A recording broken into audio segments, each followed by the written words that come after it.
Hello ICSC class 10 champs. और आज के इस सेशन में हम बात करने वाले हैं ICSC class 10 physics competency based questions part 2। तो बिना टाइम खराब करे पार्ट 1 आपके पास चैनल पे मिल जाएगा आपको, और पार्ट 2 आईसीएससी फिजिक्स जो रिलीज किया हुआ है उसके बेसिस पे बात करेंगे बिल्कुल कॉम्पिटेंसी बेस्ड क्वेश्चंस पे। ठीक है, तो बिना टाइम खराब करे मैं शुभम वर्मा स्वागत करता हूं आपका concept catalyst ICSC 9th and 10th, the only channel that deals with concepts rather than remote memorisation. याद करने का कोई सीन नहीं है, समझो, आगे बढ़ो एंड स्कोर योरसेल्फ ना। चलो फिर स्टार्ट करते हैं। आज 30 क्वेश्चंस हमने पार्ट 1 में कवर अप किए थे। आज इस सेशन में हम बात करने वाले हैं आपके पास 31 क्वेश्चन की। ठीक है, तो 31st क्वेश्चन देखते हैं आपके पास क्या होता है। देखो सिंपल सी बात करता है, if 3 resistors R1 and R2 R3 are connected in series. तो वो 3 रेजिस्टर हैं आपके पास, तीनों सीरीज में लगे हुए हैं। ये आपके पास एक क्वेश्चन है, आपको क्वेश्चन यहाँ फ्लैश हो जाएगा। ठीक है, तो आपके पास R1 है, R2 है और आपके पास R3 है। तीनों रेजिस्टेंस इन सीरीज में लगे हुए हैं such that and by R1 is greater than R2 and R3 and R2 is greater than R3। ठीक है, यानी कि अगर ये 2 है तो अगर ये सॉरी में 5 है तो ये 3 है और ये आपके पास 2 है। ठीक, then what is the relationship between currents I1 and I2 and I3 respectively flowing through them। देखो जी, सबसे पहली बात समझो, अगर ये तीनों के तीनों किसमें है, सीरीज में है सर, है ना। तो सर सीरीज में करंट हमेशा क्या रहता है, सेम। तो करंट तो डिवाइड होने का मतलब ही नहीं है ना। तो जो करंट सपोज मैं कह रहा हूँ I1 है, ये I2 है और ये I3 है ना। तो तीनों के तीनों बराबर रहेंगे, I1 बराबर रहेगा I2 के, बराबर रहेगा I3 के और बराबर रहेगा किसके, I के। खत्म कहानी, दी एंड। ठीक, तो ऑप्शंस देख लेते हैं। ऑप्शन नंबर फर्स्ट ही आपके पास मिल जाएगा, ऑप्शन ए इज करेक्ट। क्योंकि सीरीज में कभी भी करंट डिवाइड नहीं होता है, सीरीज में आपके पास क्या डिवाइड होती है सर, वोल्टेज डिवाइड होती है। सिंपल कॉन्सेप्ट बेस्ड को देखो, कॉन्सेप्ट और लॉजिकल बेस्ड क्वेश्चन है। तो वही मैं बोलता हूँ, जिसके चैप्टर्स क्लियर है वो आराम से क्वेश्चन कर पाएगा, जिसके चैप्टर्स क्लियर नहीं है, जिन्होंने याद किए रटे हैं, वही बहुत भारी हो जाएगा, है ना। चलो क्वेश्चन नंबर 32। क्वेश्चन नंबर 32 आपके पास एक 32, चलो यहां बना लेते हैं, एक काम करते हैं, यहां बना लेते हैं।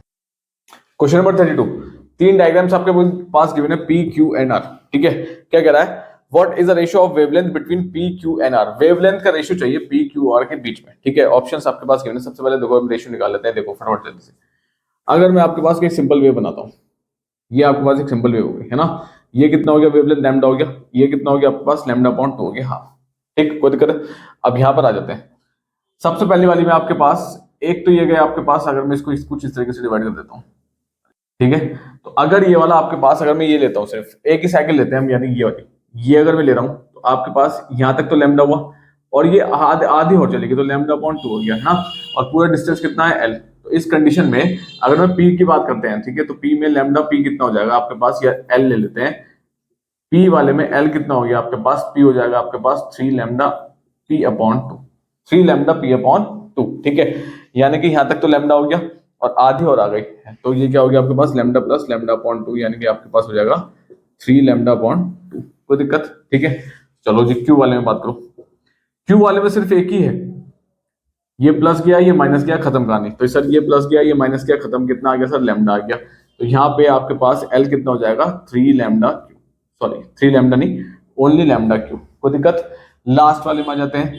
लास्ट वाले में तो सर आधी है खाली, यानी कि सिर्फ और सिर्फ यही एक प्लस साइकिल है ना। यहाँ पे एक प्लस थी, यहाँ माइनस थी और एक प्लस थी। ठीक है, यहाँ पे तो प्लस ही है, तो सर R वाले में आपके पास L की वैल्यू कितनी हो जाएगी, लैम्डा R। कोई प्रॉब्लम है, ठीक है, समझ में आ गया। लैम्डा R अपॉन 2, क्योंकि आधी हो जाएगी। ठीक, अब इन तीनों का रेशियो निकाल लो, खत्म कहानी। यहां से क्या करो, लैम्डा की वैल्यूज निकालो। लैम्डा P कितना हो गया sir, 2L upon 3। Lambda Q कितना हो गया, L। लैम्डा R कितना हो गया आपके पास, 2L अपॉन, सॉरी 2L, खाली 2L हो गया। ठीक है, कोई दिक्कत है, मैंने कुछ नहीं किया सर, लैम्डा की वैल्यूज निकाल ली, इसको इधर ले गया। ठीक है, ऐसे ही इसको इधर ले गया कहीं। अब रेशियो निकाल लो, lambda P ratio lambda Q ratio lambda R। सही, लैम्डा P कितना है, 2L अपॉन 3। लैम्डा Q कितना है, L। लैम्डा R कितना है, 2L। सही, L से L कैंसिल हो गए, कोई दिक्कत नहीं होगा सर कैंसिल। अब यहाँ पे 3 है। ठीक है, तो 3 का मतलब क्या होगा सर, अब मैं एक काम करता हूँ, यहाँ पर अगर मैं क्या इसको 3 को हटाना है तो मुझे इन दोनों फैक्टर्स को 3 से मल्टीप्लाई करना पड़ेगा। तो L कैंसिल हो गए यहाँ पे सारे, तो ये हो गया आपके पास 2 रेशियो 3। ये हो जाएगा आपके पास 2 अपॉन 3 रेशियो 1 रेशियो 2। ठीक है, अब ये 3 हटेगा तो आपके पास क्या होगा, 2 रेशियो 3 रेशियो 6। क्या होगा सर, 2 रेशियो 3 रेशियो 6। खत्म करनी, कोई प्रॉब्लम है, ठीक है, सिंपल सी बात है। ठीक, तो आंसर चेक कर लेते हैं फटाफट से। 3:2:1 नहीं, 1:2:3 नहीं, 6:3:2 नहीं, 2:3:6, यानी कि आपके पास कौन सा आंसर होगा? D answer is correct. कोई प्रॉब्लम है? ठीक है, next question number 33। Next question number 33, during the change of state of substance from liquid from solid to liquid, solid से कोई सब्सटेंस कन्वर्ट हो रहा है सर लिक्विड में, ठीक है, कोई दिक्कत? Heat is absorb by the body, ठीक है सर, हीट एब्सॉर्ब हो रही है, बिल्कुल हो रही है हीट एब्सॉर्ब, ठीक है, बिना हीट के तो कन्वर्ट ही नहीं होगा। Heat is absorb by the but it's temperature does not rise, यानी कि आपके पास डेल्टा टी राइज नहीं हो रहा है 0 डिग्री, ये बढ़ नहीं रहा है, ठीक है। State following the state which of the following statements explain the placement, ठीक है। सबसे पहले देखो फटाफट से क्या कह रहा है, only kinetic energy of molecule increases, potential energy remains same. अब एक बार समझ लो फटाफट जल्दी से, जब कोई भी चीज सॉलिड से लिक्विड में कन्वर्ट हो रही है ना, तो एक चीज ध्यान रखो, सॉलिड से लिक्विड में जाने में उसकी सिर्फ क्या होती है, जब राइजिंग टेम्परेचर 0 है, यानी कि आपके पास काइनेटिक एनर्जी जो है ना वो चेंज नहीं हो रही है, डज नॉट चेंज, ठीक है। डज नॉट चेंज का मतलब क्या है, यहाँ पे जो वाइब्रेशन है ना वो आपके पास नहीं मिलेगी, वाइब्रेशनल मोशन नहीं मिलेगा, वाइब्रेशनल चेंज नहीं मिलेगा आपको, ठीक है, ये चीज नहीं मिलने वाली। अगर टेम्परेचर सेम है, हीट एब्जॉर्ब हो रही है लिक्विड में ज्यादा, तो जनरली क्या होती है ना, पोटेंशियल एनर्जी क्या होती है आपके पास, इंक्रीज होती है। पोटेंशियल एनर्जी इंक्रीज होती है, पार्टिकल्स अभी भी वही है जहां है, ठीक है, रेस्ट स्टेट में एनर्जी एब्जॉर्ब कर रहे हैं, एनर्जी एब्जॉर्ब कर रहे हैं, रेस्ट स्टेट में है लेकिन एनर्जी एब्जॉर्ब कर रहे हैं, लेकिन जो आपकी एनर्जी है ना वो कहां जा रही है, जो पार्टिकल्स के बीच में बॉन्ड्स है ना उसको ब्रेक करने में, पार्टिकल के बीच में जो बॉन्ड है उसको ब्रेक करने में आपकी एनर्जी जा रही है, और वही एनर्जी थोड़ी बहुत पार्टिकल भी एब्जॉर्ब कर रहा है, तो उसकी पोटेंशियल एनर्जी बढ़ती जा रही है, तो पोटेंशियल एनर्जी इंक्रीज होगी, kinetic energy does not increase होगी, है ना। अब ऑप्शन देख लेते हैं फटाफट से, सही है, क्योंकि राइजिंग टेम्परेचर हमारे पास 0 है, टेम्परेचर नहीं बढ़ रहा है, ठीक, तो वाइब्रेशन मोशन बिल्कुल नहीं है, यहाँ पे काइनेटिक एनर्जी नहीं होगी, सिर्फ पोटेंशियल एनर्जी होगी, और जो आपने एनर्जी दी है वो कहां जाएगी सर, बॉन्ड ब्रेक करने में जाएगी, पार्टिकल के बीच में, ठीक है। Only kinetic energy of a molecule increases but potential energy remains same, गलत, पोटेंशियल एनर्जी सेम नहीं रहेगी, only potential energy of a molecule increases but kinetic energy remains same, option B is correct. Potential energy increase होगी sir, और kinetic energy does not का मतलब क्या होगा, same रहेगी, कोई दिक्कत है, ठीक है। बाकी के तो ऑप्शन ही देखने बेकार है जब यही भी पता चल गया है, ठीक। चलो नेक्स्ट, असर्शन रीजनिंग है, तो असर्शन क्या कहता है और रीजन क्या कहता है सर, दोनों देख लेते हैं।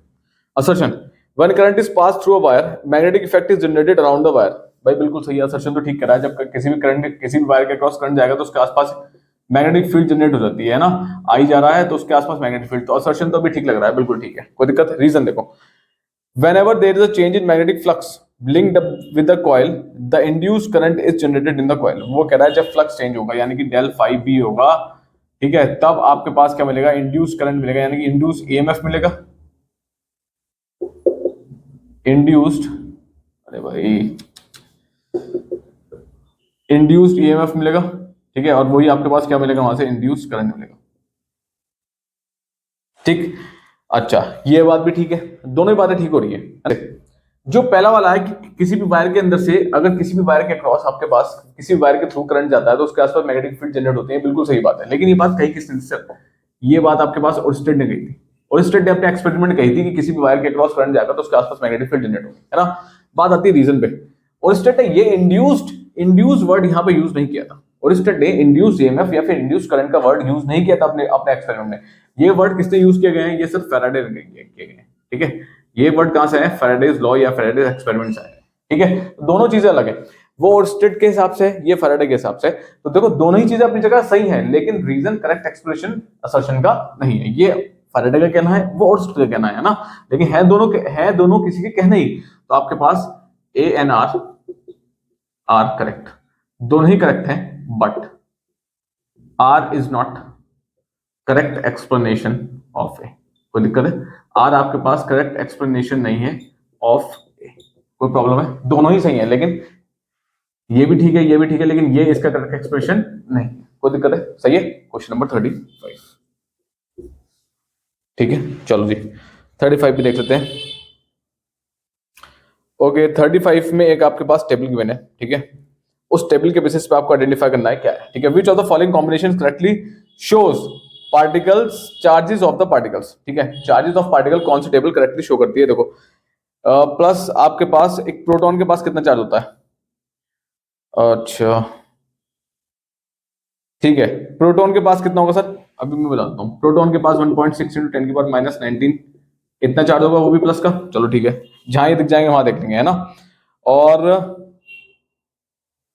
ठीक है, अल्फा पार्टिकल के पास क्या होगा, प्रोटॉन का जस्ट डबल होगा, है ना। तो 2 इंटू 1.6 इंटू 10 की पावर माइनस 19, ये हो गया आपके पास 3.2 इंटू 10 की पावर माइनस 19 कूलम, ये होगा अल्फा के पास, ठीक है। और आपके पास क्या पूछ रहा है, और माइनस में गिवन है, यानी कि इलेक्ट्रॉन का गिवन है माइनस 1.6 इंटू 10 की पावर माइनस 19 कूलम। अभी देख लेते हैं ध्यान से, ठीक है। प्रोटॉन ठीक है, इलेक्ट्रॉन ठीक है, अल्फा पार्टिकल ठीक है, सी ऑप्शन ठीक है, ठीक है। यानी कि ये वाला जो है वो आपके पास प्रोटॉन, अल्फा, इलेक्ट्रॉन, तो वहां पे सी ऑप्शन में क्या है, ये वाला पहले गिवन है, तो यहाँ पे आपके पास प्रोटॉन है, फिर आपके पास इलेक्ट्रॉन है, फिर अल्फा है, कोई दिक्कत है, ठीक है। तो option C is correct, simple सी बात है। अल्फा का जो चार्ज, अल्फा का जो आपके पास चार्ज होगा बस डबल होता है, क्यों, एटॉमिक नंबर अल्फा का क्या होता है, डबल होता है प्रोटॉन से, ठीक है। बस इतना ध्यान रखना, कोई दिक्कत है। Question number 36, question number 36, Anu and Amy purchase ice creams in plastic balls and cones. देखो जी, अनु ने परचेज करी आपके पास आइसक्रीम, ठीक है, और एमी ने भी परचेज करी आपके पास आइसक्रीम। अनु ने प्लास्टिक बॉल्स में करी, ठीक, और एमी ने आपके पास कोन्स में करी, ठीक, कोई दिक्कत है। Respectively during their outing at the science fair में गए थे, उन्होंने वहां पे आइसक्रीम ली, उन्होंने प्लास्टिक बॉल में मिली उसको, और उसको कोन्स में मिली, ठीक है। आफ्टर कंज्यूमिंग देयर आइसक्रीम, खाने के बाद, Anu stated that regardless of whether they were filled with ice cream और एम्प्टी। अच्छा, जब उन्होंने कंज्यूम कर ली, अनु का क्या कहना था, stated that regardless whether they are filled with ice cream और empty, the centre of gravity of an object would remain unchanged. Do you agree with Anu, why. देखो, वो कह रही है कि खाने के बाद चाहे आपके पास किसी भी कंटेनर में आइस हो, या फिर आपके पास, या फिर वो एम्प्टी हो, ठीक है, उनकी जो सेंटर ऑफ ग्रेविटी है, उनकी जो सेंटर ऑफ ग्रेविटी है वो अनचेंज रहेगी। क्या रहेगी, अनचेंज रहेगी, ठीक है। ये अनु का कहना है, किसका कहना है, ये अनु का कहना है, ये वाला, ठीक। अच्छा, देखो जी, अब बात आती है यहाँ पे, अगर प्लास्टिक बॉल्स की बात करते हैं, ठीक है, तो प्लास्टिक बॉल जनरली एक फॉर्म क्या है, एक फॉर्म ऑफ आपके पास जनरली क्या हो जाएगा, स्फीयर हो जाएगा, ठीक है। तो स्फीयर में आपके पास सेंटर ऑफ ग्रेविटी क्या रहने वाली है, यहाँ पे सेम रहने वाली है, ठीक, सही है। यहाँ पे सेंटर ऑफ ग्रेविटी सेम रहेगी, ठीक, कोई दिक्कत नहीं। जो स्फीयर की आपके पास चैप्टर में पढ़ा था आपने, सेंटर ऑफ ग्रेविटी है वो वही रहेगी, कोई दिक्कत है। लेकिन अगर कोन्स की बात करते हैं तो कोन्स दो पार्ट में क्लासिफाई हो जाते हैं, एक आपके पास हॉलो, एक आपके पास सॉलिड, ठीक है। एक आपके पास हॉलो हो जाता है, एक आपके पास सॉलिड हो जाता है, और दोनों की सेंटर ऑफ ग्रेविटी आपके पास क्या रहेगी सर, सेंटर ऑफ ग्रेविटी क्या मिलेगी, डिफरेंट, ठीक है, क्या मिलेगी सर, डिफरेंट, ठीक है।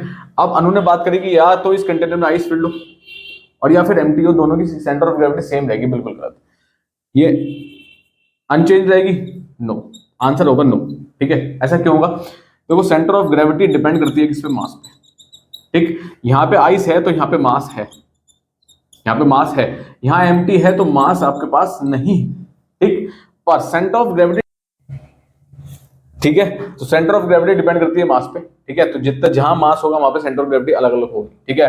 कौन है, कौन अगर हॉलो है तो कुछ और होगा, सॉलिड है तो कुछ और होगा, ठीक है। अगर आपके पास प्लास्टिक बॉल से स्पेयर है तो स्पेयर का आपके पास सेम होगा जो है, ठीक है, कोई दिक्कत है।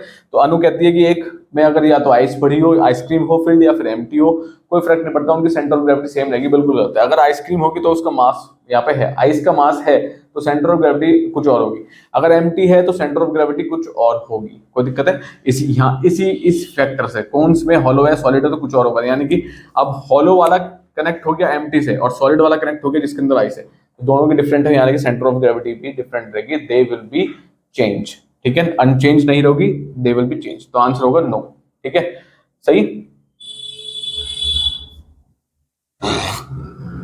ठीक है। तो यहाँ पे सेंटर ऑफ ग्रेविटी क्या होनी चाहिए, चेंज होनी चाहिए, ठीक है, इसके लिए भी और इसके लिए भी, ठीक है, अनचेंज नहीं रहनी चाहिए, कोई दिक्कत है, ठीक है। Question number 30, centre of gravity को मास से डिटरमाइन कर सकते हैं, मास से डिपेंडेंट है तो मास के बेसिस पे डिटरमाइन कर सकते हैं, नॉट सोनली ऑन शेप, सिर्फ शेप के बेसिस पे हम इसको डिटरमाइन नहीं कर सकते, हमें मास का फैक्टर भी देखना पड़ेगा यहाँ पर, कोई दिक्कत है, ठीक है। क्वेश्चन नंबर 37 देखते हैं फटाफट। A picture below shows a boy climbing a rope ladder hanging from a branch of a tree. The boy in the picture finds it difficult to climb the ladder as it turns around the axis where he is holding. एक boy है, एक ladder को पकड़ रखा है, ठीक है। तो उसको लैडर चढ़ना थोड़ा भारी होता है जब वो उसके एक्सिस पे होता है, ठीक है, holding the axis. The instructor tells the boy to stretch the body with his hands stretched up and make the body parallel to the ladder और क्लाइंब, ठीक है। What force caused the ladder to turn? सबसे पहला तो वो simple सी बात समझो, एक बॉडी ने अगर आप किसी लैडर को ऊपर क्लाइंब करते हो तो आप वो लैडर क्यों मूव होता है? देखो वो आपके मास या फिर आपके वेट की वजह से मूव होता है, ठीक है। तो हिज ओन वेट, ठीक है, हिज ओन वेट की वजह से क्या होगा, टॉर्क जो है आपके पास टॉर्क लगता है, ठीक है। इसकी वजह से क्या होता है, बॉडी जो भी आप किसी भी क्लाइंब कर रहे हैं तो वो हिलना शुरू हो जाता है, कोई दिक्कत है? सही है। सेकंड चीज, और कहीं से नहीं मूव करेगा वो। Second question, how does keeping the body parallel to the ladder makes climbing easier? देखो अगर आपकी बॉडी पैरेलल है लैडर के जितना पैरेलल रखोगे, ये लैडर सपोज है ना, तो हम लैडर के जितना पैरेलल रहेंगे और जितना स्ट्रेच रहेंगे ना उतना बढ़िया होगा। क्यों? क्योंकि जितना हम, ठीक है, तो रोप के आप जितना पैरेलल रहोगे ना उससे क्या होगा, आपके पास जो टॉर्क आर्म है, टॉर्क आर्म मतलब समझिए ये वाला जो मोशन है जो हिल रहा है आपके पास, ठीक है, ये वाला क्या हो जाएगा सर, डिक्रीज हो जाएगा। क्या हो जाएगा? डिक्रीज, ठीक है। अब जब ये डिक्रीज हो जाएगा तो टॉर्क भी क्या हो जाएगा आपके पास, डिक्रीज, ठीक है, टॉर्क भी क्या हो जाएगा, डिक्रीज। टाउ इज इक्वल, ठीक है, तो टॉर्क आर्म आपके पास क्या हो जाएगा, डिक्रीज हो जाएगा। जब टॉर्क आर्म डिक्रीज हो जाएगा तो टॉर्क जो है मोमेंट है, मोमेंट क्या हो जाएगा, डिक्रीज। तो जितना आप किसी भी क्लाइंब के या किसी भी रोप के पैरेलल रहेंगे उतना बढ़िया रहेगा, जितना स्ट्रेच रहेंगे उतना बढ़िया रहेगा, सही है। जितना स्ट्रेच रहेंगे, जितना पैरेलल रहेंगे उतना ठीक रहेगा, टॉर्क उतना कम रहेगा। लेकिन जितना आप स्ट्रेच नहीं रहेंगे, पैरेलल नहीं रहेंगे, ठीक है, तो उतना ही आपको मिलेगा, क्या मिलेगा, मूवमेंट मिलना शुरू हो जाएगा। कोई दिक्कत है? ठीक है, simple. Question number 38, regenerative braking involves harnessing the energy that is typically lost when a car deaccelerates and brakes, and instead using it to recharge the car batteries. Unlike traditional braking systems, what simply dissipate energy, regenerative braking allows some of the energy to be recycled. देखो हम break apply करते हैं तो जितनी break में friction generate होता है break के बीच में और आपके टायर्स के रिम के बीच में, वो किस फॉर्म में गर्म हो जाते हैं एकदम से, है ना। जब वो टच करेगा कोई चीज वो गर्म हो जाएगी, तो वो हीट डेसिपेशन के फॉर्म में हीट लॉस हो जाती है, उसको हम वापस यूज नहीं कर सकते। ठीक, ठीक है, ये कहना चाह रहा है। और अब अगर लेकिन अगर आप रीजनरेटिव ब्रेकिंग यूज करते हैं उसमें वही हीट को, जो हीट डेसिपेट हुई है उसको आप वापस रिसाइकल यूज कर सकते हैं। ठीक है, ये कहना चाह रहा है। ठीक है, अब पहला बात, what is the energy conversion process results in the wastage of energy in normal car during braking? कुछ नहीं है, नॉर्मल कार अगर नॉर्मल कार में ब्रेकिंग हो रही है तो उसमें किस फॉर्म की एनर्जी आपके पास जो है वो वेस्ट होगी। गाड़ी चल रही है आपकी तो काइनेटिक एनर्जी है, काइनेटिक एनर्जी टू हीट, ठीक है, और हीट में भी क्या होगा, हीट ड्यू टू फ्रिक्शन। ठीक है, तो आप देखा होगा जब भी आप ब्रेक लगाएंगे ना तो जो रिम पे आपके पास जो ब्रेक की एक रबर की रॉड टच होगी, तो वो जो रबर, साइकिल की बात करें अगर कार की बात करें, ठीक है, तो वो जो टच होगा ना तो वो जो रिम है ना वो हल्का हल्का गर्म हो जाएगा। क्यों? क्योंकि काइनेटिक एनर्जी मोशन में है, मोशन से वो चीज उस पर टच हो रही है तो फ्रिक्शन प्रोड्यूस कर रही है। फ्रिक्शन का मतलब उस चीज को रोकने की कोशिश कर रही है, और वो किस फॉर्म में निकलेगा, हीट डेसिपेशन होगा। ठीक है, लेकिन ये जो हीट बाहर आई है ना इसको हम रीयूज नहीं कर सकते, it cannot be reused, cannot be reused, इसको हम रीयूज नहीं कर सकते हैं, तो ये आपके पास वेस्ट ही हो जाएगी, खत्म हो जाएगी। ये वाली फॉर्म जो है वो आपके पास क्या हो जाएगी, जनरली वेस्ट ही हो जाएगी, कुछ नहीं बचने वाला। ठीक है, ए पार्ट में। बी में क्या पूछता है, how does regenerative braking differ from normal braking in terms of energy conversion? अगर मैं अब रीजनरेटिव ब्रेकिंग की बात करता हूं,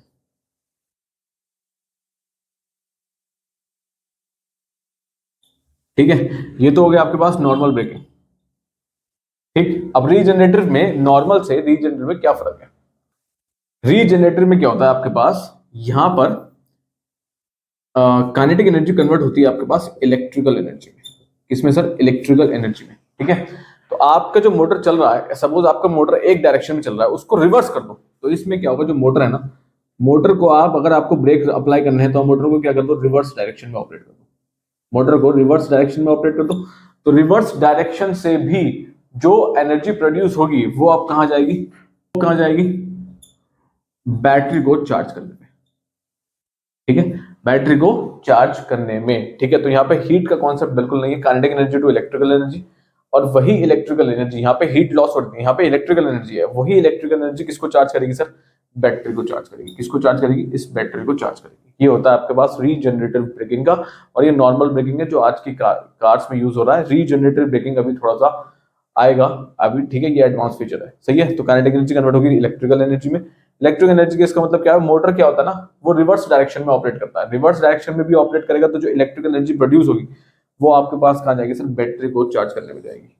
भाई अगर हम सीधे जा रहे हैं तो बैटरी से एनर्जी ले रहा है, अगर हम उसको रिवर्स करेंगे तो बैटरी को एनर्जी देगा, प्रोड्यूस करेगा, जो हीट जनरेट होगी उससे इलेक्ट्रिकल एनर्जी प्रोड्यूस होगी, इलेक्ट्रिकल एनर्जी आपके पास उस बैटरी को वापस चार्ज करने पे यूज हो जाएगी, ठीक है। ये डिफरेंस आपके पास रीजनरेटिव और नॉर्मल ब्रेकिंग में, ठीक है। Question number 39, John is trying to create musical notes using water filled bottles, ठीक है। वाटर फिल्ड बॉटल से एग्जांपल आपको दिख जाएगा, ए में पानी सबसे कम है, ठीक है। तो जब ए में सबसे पानी कम है तो एक चीज ध्यान रखो, ए में लेंथ ऑफ एयर कॉलम जो है आपके पास वो क्या है, मोर, ठीक है। बी में आपके पास लेंथ ऑफ एयर कॉलम आपके पास क्या है, लेस है, ठीक। सी में आपके पास लेंथ ऑफ एयर कॉलम थोड़ा सा और मान लेते हैं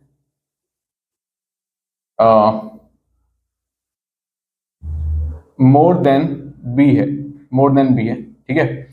और डी में आपके पास थोड़ा और है, सही है। अब क्या कहता है, which of the bottle is likely to produce musical note with the highest pitch, give reason. Highest pitch का मतलब समझो, यहाँ पे पिच का मतलब क्या है, फ्रीक्वेंसी से, किससे, फ्रीक्वेंसी से। तो इन सब में सबसे ज्यादा फ्रीक्वेंसी किसमें देखने को मिलेगी, जिसमें लेंथ ऑफ एयर कॉलम सबसे कम होगी, वहां फ्रीक्वेंसी ज्यादा देखने को मिलेगी, ठीक है। क्यों, क्योंकि frequency is inversely proportional to length of air column, ठीक। और लेंथ ऑफ एयर कॉलम सबसे कम किसमें है, लेंथ ऑफ एयर कॉलम सबसे कम किसमें है, बी में, ठीक है। बी में जो बॉटल है उसमें आपके पास, ठीक है, तो मैं लिख देता हूँ यहाँ पर, एक मिनट को, मैं लेंथ ऑफ एयर कॉलम सबकी लिख देता हूँ। ए में लेंथ ऑफ एयर कॉलम आपके पास ज्यादा रहेगी, फिर उसके बाद आता है आपके पास डी, फिर आता है आपके पास सी, और लास्ट में आता है आपके पास बी, ठीक है।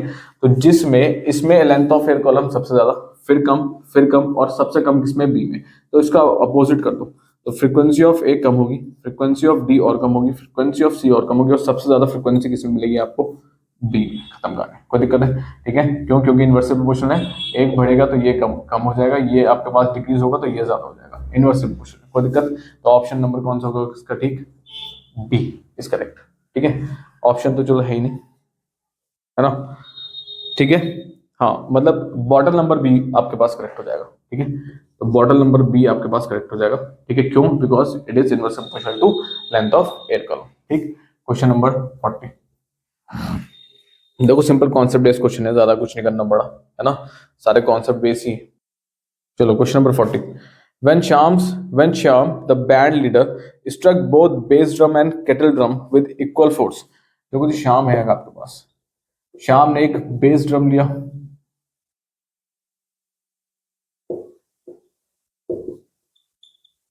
और एक आपके पास केटल ड्रम लिया, दोनों को उसने सेम फोर्स से स्ट्रक किया, यानी कि इसको भी आपने उसने एफ से स्ट्रक किया, इसको भी उसने एफ से स्ट्रक किया, ठीक है। चलो जी, the base drum emitting a sound measuring 120 dB whereas kettle drum produce 90 dB। इसने साउंड प्रोड्यूस करी आपके पास 120 dB, केटल ने प्रोड्यूस करी आपके पास 90 dB, ठीक है। whereas the kettle drum produces 90 dB। explain the discrepancy in the sound loudness। देखो क्या होगा, सिंपल सी बात समझते हैं यहाँ पर। अगर आपको लाउडनेस चाहिए, है ना, तो लाउडनेस डायरेक्टली प्रोपोर्शनल किसके, सरफेस एरिया के। लाउडनेस डायरेक्टली प्रोपोर्शनल किसके, सरफेस एरिया के, ठीक है। तो surface area of base drum, surface area of base drum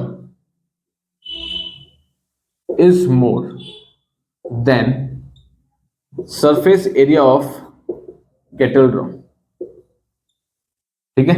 hence sound produced by base drum will be louder than sound produced by kettle drum। कोई problem है, ठीक है, ठीक है।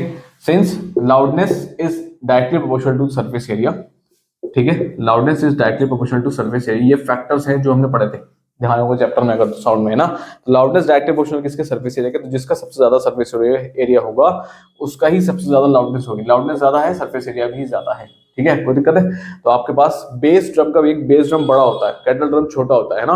तो बेस ड्रम का आपके पास सरफेस एरिया क्या है, मोर है, सादा है। तो जब मोर है तो आपके पास इट विल बी लाउडर, जिसका मोर है वो लाउडर होगा देन कैटल ड्रम। कोई दिक्कत। क्वेश्चन नंबर 41, ठीक है। चार आपके पास डायग्राम्स के ए बी सी और डी, ठीक है। चारों की चीजें अलग अलग है यहाँ पर, सही है। अब आपसे क्या पूछा, रेजिस्टेंस का रेशियो चाहिए उसे, किसके बीच में सर, ए बी सी और डी के बीच में रेजिस्टेंस का रेशियो चाहिए, ठीक है। तो देखो सबसे पहले बेसिक देखते हो, यहाँ पे 2d है और यहाँ पे l है। यहाँ d है, ये डायमीटर d है, यहाँ पे 2l है। ये 2d है और ये 2l है, ठीक है। डायमीटर भी डबल है आपके पास और लेंथ भी डबल है, लेकिन यहाँ d है और ये l है। तो ये 2d है, डायमीटर डबल है, यहाँ पे लेंथ कम है। यहाँ पे डायमीटर ये है और आपके पास लेंथ 2l हो गई। अब यहाँ पे दोनों ही डबल हो गए और लास्ट वाला और डी ऑप्शन है, यहाँ पे d और l है। तो मैं क्या मानता हूं, लेट रेजिस्टेंस मान लेते हैं, let resistance of d is equal to x, क्योंकि सबसे बेसिक यही है ना। तो यहाँ पे d डबल है ना ही l डबल है, बेसिक है d और l, खत्म कहानी। तो इसका रेजिस्टेंस मैंने x मान लिया सपोज। तो यहाँ से फॉर्मूला क्या बन जाएगा, R D is equal to rho L upon A. Rho L कितना है आपके पास, एल तो एल ही है, ए कितना होगा पाई, डी है डायमीटर, डायमीटर सबसे पहले रेडियस निकालना पड़ेगा। तो रेडियस कितना हो गया सर, डी अपॉन टू, है ना। तो डी अपॉन टू का स्क्वायर कर देंगे, डी अपॉन टू का कर देंगे स्क्वायर, ठीक है। तो इसको मान लेते हैं आपके पास पाई आर स्क्वायर, ठीक है। आर का मतलब कितना हो गया सर, डी स्क्वायर अपॉन 4 हो गया, ये 4 ऊपर चले गया, ये हो गया L 4l upon pi D square, कोई दिक्कत है, ठीक है। और इसका रेजिस्टेंस कितना है, x। अब इसको कंपेयर कर लेते हैं जरा फटाफट यहाँ से, ठीक, इस वाले से। तो ये हो जाएगा आपके पास आर सी, ठीक, ये हो जाएगा रो एल सी अपॉन ए सी, ये हो गया रो इंटू एल कितना है, एल आपके पास 2l है ना। तो ये हो गया 2l अपॉन ए, एरिया कितना है आपके पास 2d गिवन है डायमीटर, तो आर कितना हो गया 2d upon D, sorry 2d upon 2, 2 से 2 कैंसिल हो, कितना हो गया d, आर कितना आ गया डी। तो ये हो जाएगा आपके पास पाई आर स्क्वायर, कोई दिक्कत है, ठीक है। अब यहाँ पे और यहाँ पे कोई डिफरेंस नजर आ रहा है, मैंने कहा हाँ देखो सर कुछ तो डिफरेंस नजर आ रहा है, क्या डिफरेंस नजर आ रहा है, डी स्क्वायर लिख देते हैं, है ना। कोई डिफरेंस नजर आ रहा है, मैंने कहा हाँ सर, यहाँ पे 4 है और यहाँ पे 2 है ना। तो बाकी सब सेम है, तो मैं एक काम करता हूँ, इसको 2 से मल्टीप्लाई कर देता हूँ, 2 से डिवाइड कर देता हूँ, क्या बन गया आपके पास रो 4l upon pi D square और इंटू हाफ आ गया बाहर। ये जो पूरा फैक्टर है, यही पूरा फैक्टर आपने क्या ले रखा है सर, एक्स, क्या ले रखा है एक्स। जो आपके पास आर डी है आपके पास डी का, वो आपने एक्स ले रखा, तो ये पूरा एक्स बन गया। तो यहाँ वैल्यू कितनी आ गई, एक्स अपॉन 2, कोई प्रॉब्लम है। तो यानी कि रेजिस्टेंस ऑफ सी कितना है, एक्स अपॉन 2, इस तरीके से, कोई दिक्कत। सेम ऐसे ही आप निकालेंगे क्या, रेजिस्टेंस ऑफ बी, तो ये होगा rho B is equal to rho L upon A, है ना। इसको लिख सकते हैं रो ऐसी जगह, एल कितना है आपके पास 12, पाई आर स्क्वायर था, यहाँ पे डी है, तो आर कितना हो गया आपके पास डी अपॉन 2, है ना। तो ये हो जाएगा D square upon 2 square, 2 square ऊपर पहुंच गया, ये हो गया आपके पास rho into 2l into 4 upon pi D square, ठीक है। ये हो जाएगा रो इंटू 8l छोड़ो अभी, चलो यहीं से फॉर्म बन जाएगी। अब हमें क्या चाहिए, रो 4l अपॉन बी इतना चाहिए, तो 4l ये रहा सर, है ना। ये पूरा उठेगा यहाँ से, खत्म कहानी, क्या बचा, खाली 2 बचेगा। तो आर भी किसके बराबर हो गया, 2x के बराबर, किसके बराबर सर, 2x के बराबर, कोई दिक्कत। यहाँ पे थोड़ा सा ये 3 है, इसको ध्यान रख लेते हैं, है ना। क्वेश्चन में ये 3 है और ये भी 3 है, तो ये आ जाएगा आपके पास कितना, 3x, कोई दिक्कत है, ठीक है। सेम ऐसे किसका निकलेगा सर, a का निकलेगा। तो a का कितना हो गया, R A is equal to rho L upon A, ये हो जाएगा आपके पास रो l कितना है इसका, एल तो एल ही है, ए कितना है 2d है, 2d का मतलब आर कितना हो गया आपके पास 2d अपॉन 2, 2 से 2 कैंसिल हो गया, कितना बचा खाली डी, ये हो गया आपके पास पाई डी स्क्वायर, ठीक है। आर की वैल्यू डी, आर की वैल्यू डी हो गई ना, अब तो आर की जगह पाई आर स्क्वायर, आर की जगह डी रख दो, खत्म वाली डी स्क्वायर हो गया, कोई दिक्कत, समझ में आ गया, ठीक है साहब। अब करना क्या है, अब यहाँ पर ये वाला जो फैक्टर है पूरा, यहाँ पे 4 है और सर वहां पे 4 है ही नहीं, तो मैंने कहा एक काम करो 4 से मल्टीप्लाई कर दो और 4 से डिवाइड कर दो, ये हो गया आपके पास 4l rho upon pi D square into 1 upon 4। ये पूरा फैक्टर क्या बन गया सर, जो आपने x मान रखा था, let resistance of D be x, वही x आ गया आपके पास, तो ये हो गया x अपॉन 4, खत्म। तो अब आपके पास सारे रेजिस्टेंस निकल चुके हैं, a b और c d आपने सब निकाल लिया, इस तरीके से होगा क्वेश्चन, ठीक है। अब कुछ नहीं करना है, अब डायरेक्ट इनकी वैल्यू, इनको अब रेशियो में निकाल देना है, खत्म कहानी। देखो कैसे, R A ratio R B ratio R C ratio R D. ठीक है, आर ए कितना है x/4, आर बी कितना निकाला है सर, आर बी ये रहा, कहाँ गया भाई आर बी, ये रहा 3x। ठीक है, रेशो सी कितना है x/2, और सर डी कितना है, आर डी कितना है, आर डी तो हमारे पास x था, है ना, कोई दिक्कत। अब यहां से क्या काम करेंगे, बड़ी डिजिट कौन सी है 4, तो सबको 4 से मल्टीप्लाई कर दो फटाफट से, तो ये हो जाएगा आपके पास x से x सब कैंसिल हो गया। ठीक, बचा गया यहाँ पे आ गया 1 रेशो 12 रेशो 2 रेशो 4, खत्म, कोई दिक्कत है, 1 रेशो 12 रेशो 2 रेशो 4, कोई प्रॉब्लम है, समझ में आ गया, इस तरीके से क्वेश्चन होना है। ठीक है, चलो जी, ठीक, 4 को जो बड़ा था मैंने 4 को सबसे मल्टीप्लाई कर दिया, यानी कि 4 यहाँ तो था ही, हट जाएगा यहाँ पे, इंटू 4 यहाँ करूंगा तो 4 से 4 कैंसिल, 3 इंटू 4 करूंगा 12, x 1/2 इंटू 4 करूंगा, 2 से 4 कटेगा 2 टाइम्स तो ये आ गया 2, और सिंपल 1 इंटू 4 करूंगा तो कितना आएगा 4, कोई दिक्कत है, सही है, तो रेशियो को मैंने होल नंबर्स में कन्वर्ट कर दिया, कोई दिक्कत, सही है। Question number 41, get question number 42। There are 2 copper wires of length ratio 1:2, 2 copper wires हैं, ठीक है, एक L1 है और एक रेशियो L2 है, इनकी रेशियोज गिवन है 1:2, ठीक, having that they have cross sectional area in the ratio इतना, और इनका रेशियो जो क्रॉस सेक्शनल एरिया का रेशियो है A1 A2 वो आपके पास 1:4 है, ठीक है।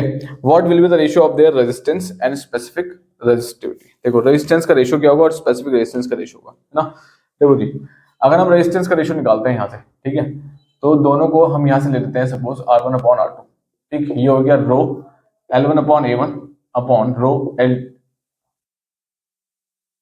L2/A2, ठीक है, रो से रो कैंसिल हो गया, ठीक, अब ये चीज जाएगी कहाँ, यहाँ, और ये चीज जाएगी कहाँ, L1/L2 इंटू A2/A1, सही है भाई, ये L2 यहाँ चला गया तो मैंने L1 के नीचे L2 ले लिया, ये A2 ऊपर जाएगा तो मैंने A2 के नीचे A1 ले लिया, खत्म, रेशियो बनाने के लिए। ये इसका रेशियो, इसकी वैल्यू कितनी है आपके पास 1:2 into A2/A1, A1 ratio A2 की वैल्यू है कितनी 1:4। अब अगर मैं उसको उल्टा करता हूँ A2/A1 करता हूँ तो ये हो जाएगा 4/1, ठीक है, तो ये हो गया 4/1, ये कैंसिल हो 2 टाइम्स, तो R1 रेशियो R2, तो R1/R2 कितना आ गया आपके पास 2:1, जिसको बोल सकते हैं आप 2:1, खत्म कहानी, ठीक है। नेक्स्ट सेकंड पार्ट में आपसे पूछ रहा है स्पेसिफिक रेजिस्टेंस। स्पेसिफिक रेजिस्टेंस देखो, स्पेसिफिक रेजिस्टेंस का मतलब रो डिपेंड करता है किस पे, मटेरियल पे, ठीक है, रो डिपेंड करता है आपके पास मटेरियल ऑफ वायर पे। अब दोनों ही वायर किसके बने हैं सर, कॉपर के, दोनों ही वायर किसके बने हैं सर, कॉपर के, है ना, तो इनकी जो रेजिस्टिविटी होगी रो1 विल बी इक्वल टू रो2, क्यों, क्योंकि आपके पास मटेरियल सेम है, इसमें भी कॉपर है और उसमें भी कॉपर है, दोनों की रेजिस्टिविटी क्या होगी, सेम होगी, तो दोनों का जो रेशियो होगा आपके पास सेम का मतलब कितना आएगा 1:1, खत्म का, ठीक है, कोई दिक्कत है, सही है। नेक्स्ट क्वेश्चन नंबर आपके पास 43, question number 43, AB is an object and PQ is it's real inverted image, ठीक है, AB आपके पास एक ऑब्जेक्ट है, यानी कि ये आपके पास जनरली क्या है सर, ऑब्जेक्ट है, ठीक है, PQ आपके पास क्या है, उसकी रियल इमेज है, ये आपके पास जनरल क्या है, इमेज है, ठीक। Invert the length of AB and PQ are equal, दोनों की लेंथ बराबर है, यानी कि ऑब्जेक्ट की जो लेंथ है वो आपके पास जनरली किसके बराबर है, PQ के बराबर है, ठीक है। This is possible when the lens is present between object and image, ये तभी पॉसिबल है जब लेंस इन दोनों के बीच में रखा हो यहाँ पर, ठीक है। अब पहला क्वेश्चन क्या पूछता है, सिंपल सी बात, what kind of lens is used here, देखो जब आपके पास AB बराबर PQ है तो ऑब्जेक्ट लेंस कौन सा यूज होगा सर, कॉन्वेक्स लेंस होगा, कॉन्वेक्स लेंस होगा, कोई दिक्कत है, कॉनकेव में तो बिल्कुल ये वाला सीन होता नहीं है, ठीक। Also state the position of lens where it is to be placed, अब देखो जब दोनों की इमेजेस बराबर है तो object should be kept at is at 2f1 और c1, ठीक है, 2f1 और सेंटर ऑफ कर्वेचर पे रखा होना चाहिए ऑब्जेक्ट, भाई 2f1 पे अगर यहाँ रखा होगा तभी तो इमेज बनती है 2f2 पे, क्योंकि क्यों, और वो भी इक्वल बनती है, अगर ये 2 सेंटीमीटर है तो ये भी कितना होगा 2 सेंटीमीटर होगा, ठीक है, पिक्चर तो चल गया आपके पास, सही है। Next, name the device where this lens action is used, आपके पास पूछ रहा है इस ये डिवाइस का लेंस एक्शन कहाँ यूज होता है, तो सिंपल सी बात है, आपके पास फोटोकॉपी में यूज होता है, ठीक है, प्लस जीरोक्स मशीन में यूज होता है, आप जिस हिसाब का आपने सपोज एक इतना बड़ा पेपर दिया, उस पर कुछ लिखा है ना, वही आपने दे दिया, तो उतना ही छप के आएगा बाहर, सिर्फ उतना ही, ठीक है। ऐसा नहीं कि भाई आधार कार्ड इतना दिया है और आधार कार्ड इतना से आ गया बाहर निकल के, नहीं नहीं, वो आप जब तक चेंजेस नहीं करोगे वो अलग चीज है, लेकिन वरना इतना देंगे तो अब इतना ही बाहर आएगा, ठीक है। तो फोटो जीरोक्स मशीन हो गया। और टेरेस्ट्रियल टेलीस्कोप में भी इंटरमीडिएट लेंस की तरह यूज हो सकता है, ठीक है। और टेरेस्ट्रियल टेलीस्कोप में भी इंटरमीडिएट लेंस की तरह यूज हो सकता है, ठीक है, कोई दिक्कत है? सही। फोटोकॉपी और जीरोक्स मशीन एक ही चीज है ना। चलो नेक्स्ट क्वेश्चन नंबर 43। 44 देखते हैं। Two metals A and B have the specific heat capacities in the ratio 2:3। दो मेटल है आपके पास, एक आपके पास सी ए और सी बी, रेशियो गिवन है 2:3 गिवन है, ठीक है, कोई दिक्कत नहीं है सर। चलो, if they are supplied the same amount of heat, then अगर दोनों को सेम अमाउंट ऑफ हीट दी, इसको भी क्यू और इसको भी क्यू, है ना। तो फर्स्ट पार्ट में क्या पूछता है अब, विच, एक सेकंड रुकता है, which metal piece will show greater rise in temperature if their masses are same. अगर वो कह रहा है मासेस भी सेम है, एम ए बराबर एम बी है, तो दोनों में से किस में ज्यादा राइज होने को मिलेगा, ठीक है। किसका टेम्परेचर ज्यादा राइज होगा, तो वो हम निकाल लेते हैं, देखो फटाफट से। तो किसका टेम्परेचर ज्यादा राइज होगा, देखो सिंपल सी बात समझो, Q is equal to C A M A delta T A. मैं डायरेक्ट कर सकता हूं, लेकिन मैं आपको बता देता हूं किस तरीके से मैंने निकाला है, ठीक है। Q is equal to C B M B और डेल्टा टी पी, ठीक है। ए मास वो दोनों के कह रहा है सेम कह रहा है, तो एम रख देते हैं, तो यहाँ से ए हट गया और यहाँ से भी बी हट गया, खत्म कहानी, ठीक। ठीक है, दोनों को उठा के डिवाइड कर दो, तो Q upon Q, C A upon M T B T A, C B upon M delta T P, ये कैंसिल हुआ, ठीक है। ये बच गया आपके पास, ये कैंसिल हुआ। अब इसको थोड़ा सा इधर ले आते हैं, तो ये हो गया C B upon C A is equal to delta T A upon delta T, sorry delta T B, ठीक है। मैंने क्या काम किया, इसको यहाँ ले गया और इसको यहाँ ले गया नीचे, इक्वल टू में, ठीक है।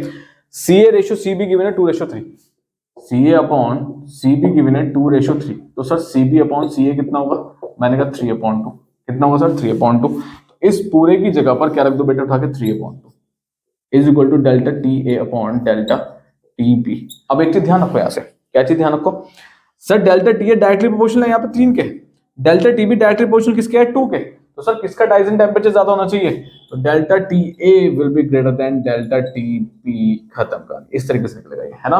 तो राइज इन टेम्परेचर जो ज्यादा होगा वो आपके पास, राइज इन टेम्परेचर अगर बात करें, राइज इन टेम्परेचर ज्यादा होगा वो मेटल ए का ज्यादा होगा, मेटल ए का क्या होगा, मोर होगा। कोई दिक्कत है, इस तरीके से हम फाइंड आउट कर लेंगे लॉजिकली, कोई दिक्कत, ठीक है। चलो एक और पार्ट है इसमें, वो भी देखते हैं क्या कह रहा है। Calculate the ratio of their temperature rise if the mass of metal A and metal B is 3:5। Okay, तो B पार्ट में वो मास दे रहा है Ma अपॉन Mb दे रहा है ना, 3/5 दे रहा है, और वो पूछ रहा है delta T A upon delta T B निकाल दो, क्वेश्चन मार्क, ठीक है। ठीक है, तो अब सिंपल सी बात है सर, सेम फॉर्मूला ये वाला जो लगा था, बस यहाँ पे मास थोड़ा हम बदल लेंगे ना। तो Q is equal to C A M A delta T B delta T A upon C B M B delta T B. यहाँ पे हमने मास सेम रखा था पहले पार्ट में, क्योंकि उसने कहा था, यहाँ पे वो मास सेम नहीं कर रहा है, उसने रेशियो दे दिया है, और ये वाला रेशियो भी उसने यही रेशियो यूज करेंगे, क्योंकि वो ये भी नहीं कर रहा है कि स्पेसिफिक हीट कैपेसिटी सेम है ना, सिर्फ वो एनर्जी की बात कर रहा है, एनर्जी सेम चल रही है, बाकी सब चेंज है, ठीक है। क्यू से क्यू कैंसिल हो गया। अब यहाँ पे इन दोनों को तो यहीं छोड़ देते हैं, बाकी इनको इधर ले जाते हैं, तो ये इधर जाएगा और ये नीचे आ जाएगा, तो ये हो गया C B M B upon C A into M A, ठीक है, is equal to delta T A upon delta T B. सही है।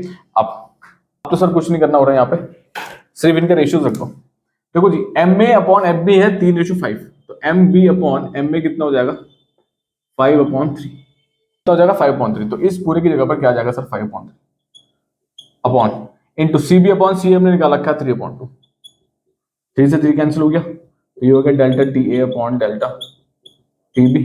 तो डेल्टा टी ए अपॉन का रेशियो जो आया डेल्टा टी बी के साथ, वो कितना आ जाता है सर 5:2, खत्म। कोई प्रॉब्लम है, कोई भी दिक्कत है किसी को, समझ में आ गया, ठीक है। अच्छा क्वेश्चन है, क्वेश्चन नंबर 44, क्वेश्चन नंबर 45, ठीक। चलो प्रैक्टिस करते रहो फटाफट से। सौम्य took two right circular cones of same vertical height. ठीक है, वर्टिकल हाइट दोनों की सेम है, दो राइट सर्कुलर कोन लिए उसने, ठीक है, हाइट इसकी भी h है और सर इसकी भी हाइट आपकी क्या पास क्या है h है, ठीक है, दोनों की हाइट वर्टिकल हाइट सेम है. One of the two cons is of solid one and the other one is hollow. Suppose मैं कह रहा हूँ ये सॉलिड है और ये आपके पास हॉलो है, ठीक है, ये आपके पास क्या है, हॉलो है, ठीक.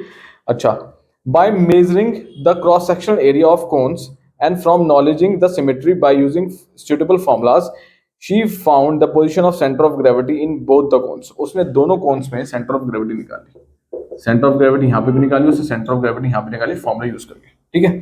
चलो, Saumya, he found that the difference is about 1.5 centimeter. What is the vertical height of the two cones? उसने माना कि जो उसने कैलकुलेशन करी उसके बेसिस पे इसका और इसका जो डिफरेंस आया वो आपके पास कितना आया, 1.5 सेंटीमीटर आया, ठीक है. हमें वर्टिकल हाइट चाहिए. अब देखो सिंपल सी बात समझता हूँ, समझो पहले सिंपल सी बात क्या कह रहा है, ठीक है. तो h वर्टिकल हाइट बराबर है, यानी कि इसको l मान लेते हैं, ठीक है. h इक्वल टू l है, यहाँ पे भी h इक्वल टू l है.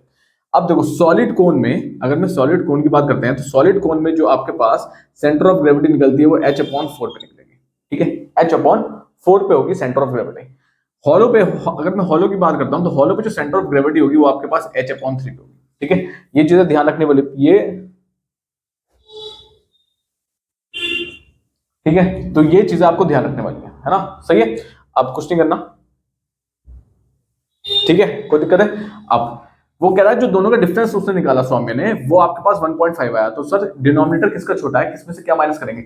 यहाँ 4 है, डिनोमिनेटर बड़ा है, डिनोमिनेटर बड़ा होने का मतलब वैल्यू छोटी है. यहाँ डिनोमिनेटर 3 है, तो डिनोमिनेटर जब छोटा है तो वैल्यू बड़ी आएगी, तो यानी कि हो गया आपके पास h/3 माइनस h/4, खत्म. ये आ गया 12 का मतलब ये हो गया आपके पास 4h minus 3h is equal to 1.5. हटा दो जरा, 0.10 आ जाता है, ठीक है. ये हो जाता है आपके पास h इज इक्वल टू, यहाँ पे तो h आ गया 12, इसको कैंसिल कर लेते हैं, ये हो गया आपके पास 3 टाइम्स, ये गया 2 टाइम्स, ठीक है, और ये हो गया 3/2. तो h कितना हुआ 3/2 इंटू 12, ये गया आपके पास 6 times.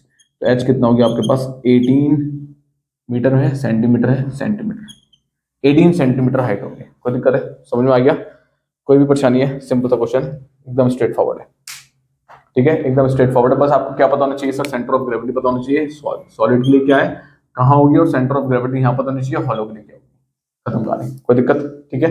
Next question number 40, number 46. एक मिनट रुकते हैं, थोड़ा सा छोटा हो रहा है, ठीक है. Seismic waves have different frequencies. बिल्कुल ठीक है. During earthquakes, why are short length buildings are more prone to damage caused by high frequency seismic waves. देखो seismic wave आपके पास जनरली जब earthquake आता है वही है, ठीक है. तो वो कह रहा है जो short length buildings हैं वही ज्यादा डैमेज क्यों होती हैं जब हाई फ्रिक्वेंसी सिस्मिक वेव्स है. तो एक चीज समझने वाली है यहाँ पर, ठीक है, क्या नेचुरल फ्रिक्वेंसी, अगर मैं बात करता हूँ नेचुरल फ्रिक्वेंसी जो सिस्मिक वेव्स है, ठीक है, जो नेचुरल फ्रिक्वेंसी है आपके पास सिस्मिक वेव्स की, वो आपके पास इनवर्सली प्रोपोर्शनल है किसके, लेंथ ऑफ बॉडी के, लेंथ ऑफ बॉडी के, ठीक है. यानी कि आपके पास f हो गया, जितना ज्यादा f होगा और लेंथ उतनी ही कम हो जाएगी, है ना. तो यानी कि अब जितना ज्यादा फ्रिक्वेंसी कम होगी लेंथ उतनी ही ज्यादा होगी. तो ये आपके पास क्या होगा, ये आपके पास हायर बिल्डिंग्स है, ठीक है. तो हायर बिल्डिंग्स ऑलमोस्ट एक सेफ जोन में है, क्यों, क्योंकि आपके पास लेंथ उनकी ज्यादा है, ठीक है, और फ्रीक्वेंसी उनके पास क्या हो जाएगी, रेजोनेटिंग फ्रीक्वेंसी है वो कम हो जाएगी, तो वो वाइब्रेट कम करेंगे जब उनकी नेचुरल फ्रीक्वेंसी मैच हो जाएगी, है ना. अब लेकिन यहाँ पर शॉर्टर बिल्डिंग्स की आपके पास लेंथ कम है, तो ये आपके पास शॉर्टर बिल्डिंग्स आ गया. शॉर्टर बिल्डिंग्स की आपके पास लेंथ कम है, जब शॉर्टर बिल्डिंग्स की आपके पास लेंथ कम है तो जो फ्रीक्वेंसी है आपके पास वो ज्यादा हो जाएगी, और जब फ्रीक्वेंसी ज्यादा हो जाएगी, जैसे ही वो नेचुरल फ्रीक्वेंसी से मैचअप हुई, लार्जर एम्पलीट्यूड के साथ, लार्जर वाइब्रेशंस के साथ वो वाइब्रेट करेगा और वो एकदम कोलैप्स हो जाएगा. सिंपल सा हिसाब किताब है, कोई दिक्कत है, ठीक है. क्वेश्चन नंबर 47, ठीक. 47. What will be the center of gravity of a hollow sphere filled half with mercury? hollow sphere है, देखो जी एक hollow sphere है, चलो जी, आधा तो ये भरा हुआ है मर्क्यूरी से, ऐसा ही कह रहा है, and half filled with oil, be identical that of hollow. एक मिनट से रुकते हैं. Will the center of gravity of hollow sphere filled half with mercury and half with oil, अच्छा आधा ऑयल से भरा है, ठीक है. Will same will identical to the empty hollow sphere. एक एम्प्टी हॉलो स्पेयर के सेंटर ऑफ ग्रेविटी क्या, ये एम्प्टी है, कह रहा है वो दोनों की क्या सेंटर ऑफ ग्रेविटी बराबर होगी। ये आपके पास फील्ड वाला है और ये आपके पास एम्प्टी वाला है, तो दोनों की क्या सेंटर ऑफ ग्रेविटी बराबर हो सकती है। देखो सिंपल सा ऑप्शन है इसका नो। ठीक है, आंसर है इसका नो। सही, बिल्कुल नहीं होगी, नो। इसकी सेंटर ऑफ ग्रेविटी और इसकी सेंटर ऑफ ग्रेविटी दोनों इक्वल नहीं हो सकती, नॉन इक्वल। ऐसा क्यों? क्योंकि सर वो हॉलो है, उसके अंदर कुछ नहीं है, एम्प्टी है। यहाँ पे ये एम्प्टी है सर, इसके अंदर कुछ नहीं है, कोई मास नाम की चीज ही नहीं है यहाँ पर। लेकिन यहाँ पे मास है, मर्क्यूरी का मास भी है और ऑयल का भी है। ठीक है, जो भी है, जितना भी है, वो मास तो है। ठीक, और सेंटर ऑफ ग्रेविटी डायरेक्टली आपके पास हमें पता है, सेंटर ऑफ ग्रेविटी डिपेंड करती है सर मास पे। ठीक है, जहां मास होगा वो उस हिसाब से शिफ्ट होती है। एक और चीज समझो यहाँ पर, रुक जाओ, ठीक है, एक और चीज समझो यहाँ पर। ठीक, तो सेंटर ऑफ ग्रेविटी मास पे डिपेंड करती है, तो बिल्कुल ठीक है, यानी कि इसकी सेंटर ऑफ ग्रेविटी एम्प्टी वाले की सेंटर ऑफ ग्रेविटी के नॉट इक्वल होगी, बिल्कुल नहीं होगी, बिल्कुल दोनों इक्वल नहीं होंगे। ठीक है, सही है। एक और चीज, यहाँ पर ऑयल आपके पास लाइटर है इस कंडीशन में, मर्क्यूरी आपके पास हैवियर है ना, तो मर्क्यूरी नीचे सेटल डाउन हो जाएगी, सेटल डाउन हो जाएगी, तो यानी कि और ऑयल ऊपर आ जाएगा, तो जो आपके पास इस कंडीशन में सेंटर ऑफ ग्रेविटी है वो शिफ्ट हो जाएगी towards mercury, it will shift towards mercury. ठीक है, क्यों सर? क्योंकि मर्क्यूरी है कि आपके पास इस टाइम डेंसिटी ज्यादा है, मर्क्यूरी की डेंसिटी ज्यादा है और ऑयल की डेंसिटी कम है। ठीक है, और सेंटर ऑफ ग्रेविटी हमेशा कहाँ शिफ्ट होती है? Towards mass distribution. ये हमेशा शिफ्ट होती है मास डिस्ट्रीब्यूशन में, जहां ज्यादा मास होगा उधर की तरफ सेंटर ऑफ ग्रेविटी आ जाएगी। कोई दिक्कत है? तो फर्स्ट वाले में अगर ये भी पूछता है आपसे कि सेंटर ऑफ ग्रेविटी किस साइड शिफ्ट होगी, ऑयल की तरफ या फिर मर्क्यूरी की तरफ, मर्क्यूरी हैवियर है तो इट विल सेटल डाउन, और ऑयल लाइटर है तो वो ऊपर जाएगा। ठीक है, तो जहां पे जो चीज सेटल्ड हो रही है यहाँ पे, वहां पे आपको उसका क्या होगा, मास दिखेगा ज्यादा, है ना, डेंसिटी ज्यादा दिखेगी, मास दिखेगा, तो यानी कि आपके पास सेंटर ऑफ ग्रेविटी मर्क्यूरी की तरफ ज्यादा शिफ्ट होगी, यानी कि सेंटर ऑफ ग्रेविटी नीचे की तरफ आएगी, ऊपर की तरफ नहीं जाएगी। तो दिक्कत है? ठीक है, समझ में आ गया। बाकी एक, अगर ये आपके पास फील्ड है और वो एम्प्टी है तो दोनों की सेंटर ऑफ ग्रेविटी बराबर नहीं होने वाली। ठीक है, कोई दिक्कत है? Next 48, question number 48। Question number 48, देखो क्वेश्चन नंबर 48 जो है वो हमने कवर कर रखा है वर्क एनर्जी एंड पावर में। ठीक है, बिल्कुल सेम क्वेश्चन है, आपको वहां मिल जाएगा। ठीक है, तो मैं आपको पास यहाँ पर work energy and power chapter में जो हमने इंपॉर्टेंट चैप्टर किए थे, इंपॉर्टेंट न्यूमेरिकल्स किए थे, वहां पे ये कवर्ड है। ठीक है, बिल्कुल सेम है, वहां पे आपके पास कवर्ड मिल जाएगा आपको। ठीक है, तो मैं उस चैप्टर का आपके पास लिंक डिस्क्रिप्शन में भेज दूंगा, प्लस क्वेश्चन नंबर आपको मैं क्वेश्चन नंबर आपको डिस्क्रिप्शन में मिल जाएगा कि सर कौन सा क्वेश्चन नंबर है ये उसका। ठीक है, या फिर मैं आपको यहीं पे बोल दूंगा, तो आप वहां जाके डायरेक्ट इसको चेकआउट कर सकते हैं, क्योंकि मैंने उसमें सीबीक्यू भी कवर अप कर रखे हैं, तो ये डायरेक्ट वहीं से आ जाएगा। ठीक है, थोड़ा सा टाइम सेव करते हैं, क्वेश्चन नंबर 49 देखते हैं फटाफट से, चलो। ठीक है, वहां मैंने अच्छे से समझा रखा है। ठीक है, तो मैं आपको बता दूंगा कि उस वीडियो में जाके आपको कहाँ देखना है, कौन सा क्वेश्चन है। ठीक, next, a graph shows a load against effort for a lever with load and effort on the same side of a fulcrum। ठीक है, तो एक आप सिंपल सा आपके पास ग्राफ है, सही है, एक ग्राफ में मैंने क्वेश्चन नंबर 1 पूछता है, लोड यहां जा रहा है और आपके पास एफर्ट ही जा रहा है। ठीक है, which feature of the load and effort graph must be calculated to determine the mechanical advantage। देखो जी, मैकेनिकल एडवांटेज को अगर बताना है इस ग्राफ से, तो कौन सा ऐसा फीचर है जो कैलकुलेट होना चाहिए? सिंपल सी बात है, स्लोप कैलकुलेट होना चाहिए। स्लोप ही वो फीचर है जो आपको बताएगा यहाँ पर क्या, मैकेनिकल एडवांटेज। ठीक है, क्यों? क्योंकि मैकेनिकल लोड अपॉन एफर्ट होता है। ठीक है, तो जो रेशो है, रेशो अगर दो चीजों का है, तो दो चीजों का रेशो किसके बराबर है? मैकेनिकल एडवांटेज, और मैकेनिकल जो रेशो होता है वही किसके बराबर होता है? सर स्लोप के बराबर होता है। ठीक है, तो slope of a graph will tell you the mechanical advantage. ठीक है, बी पार्ट क्या पूछता है देखो, एक मिनट रुकता है भाई, कहाँ गया question? which class does this lever belong to? कौन सी क्लास ऑफ लीवर की बिलोंग करता है? सबसे पहले मैकेनिकल एडवांटेज निकालना पड़ेगा उसके लिए। देखो भाई, मैकेनिकल एडवांटेज निकालते हैं, लोड अपॉन एफर्ट। ठीक है, अब एक काम करो, मैं एक काम करता हूँ, यहाँ से मैं सपोज ये 10 ले लेता हूँ और ये 20 ले लेता हूँ, 2 पॉइंट ले मैंने। ठीक है, तो लोड कितना है? 20, और एफर्ट कितना है? 10। इस कंडीशन में 20/10, ये आ गया आपके पास 2 का मतलब क्या है सर? ग्रेटर देन 1 है। मैकेनिकल एडवांटेज आपके पास ग्रेटर देन 1 है ना, तो जब मैकेनिकल एडवांटेज ग्रेटर देन 1 होता है तो कौन सा क्लास ऑफ लीवर होता है? Second class of lever. कौन सा? Second class of lever. कोई दिक्कत है? ठीक है, सेकंड क्लास ऑफ लीवर का मतलब सर कुछ नहीं है बेटे, लोड बीच में रहेगा, एक तरफ एफर्ट रहेगा और एक तरफ फल्कन रहेगा, खत्म। कोई दिक्कत? ठीक है, क्वेश्चन नंबर 50। तो स्टूडेंट्स कह रहे थे बहुत भारी क्वेश्चन है, बहुत भारी क्वेश्चन है sir, answer competency based question नहीं हो रहे, कॉम्पिटेंसी बेस्ड क्वेश्चन नहीं हो रहे, इतने भारी लग रहे हैं ये अब हैं? बिल्कुल भारी नहीं है भाई, कॉन्सेप्ट समझ के किया होगा तो बिल्कुल भारी नहीं है। अगर आपने भाई, ऐसे तो पता नहीं दुनिया भर की चीजें मिल जाएंगी आपको, लेकिन अगर आपने अगर चैप्टर सही से कॉन्सेप्ट वाइज समझा है तो बिल्कुल भारी नहीं है। तो सिंपल है, कोई से भी क्वेश्चन कर लोगे आप। ठीक है, तो थोड़ा सा कॉन्फिडेंस रखो और चीजों को क्लियर करो। अब तो इतना टाइम नहीं रहा खैर आपके पास, ठीक है, लेकिन मैं 9th क्लास को एक मैसेज देना चाहूंगा इसके थ्रू कि भाई कॉन्सेप्ट क्लियर कर चलो स्टार्टिंग से। आपके पास पूरा साल रहेगा स्टार्टिंग से एंड तक का, ठीक है, तो आपके सारे कॉन्सेप्ट क्लियर होने ही चाहिए, ठीक है, वरना तो दिक्कत हो जाएगी। चलो जी, नेक्स्ट क्वेश्चन नंबर 50। अब 1 ग्राम आपके पास किसके बराबर होगा सर? इसकी 1/1000 kg के बराबर, ठीक है।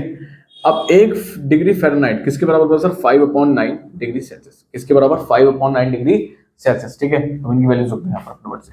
1 joule upon 1/1000 kg into 5/9 degree Celsius, ठीक है। तो ये दोनों तो ऊपर चले गए, ये भी ऊपर चले गया, तो ये हो गया आपके पास कितना हो गया? 1 जूल इंटू 9000 अपॉन 5, ठीक है, जूल केजी डिग्री सेल्सियस। आगे बात समझ सही है।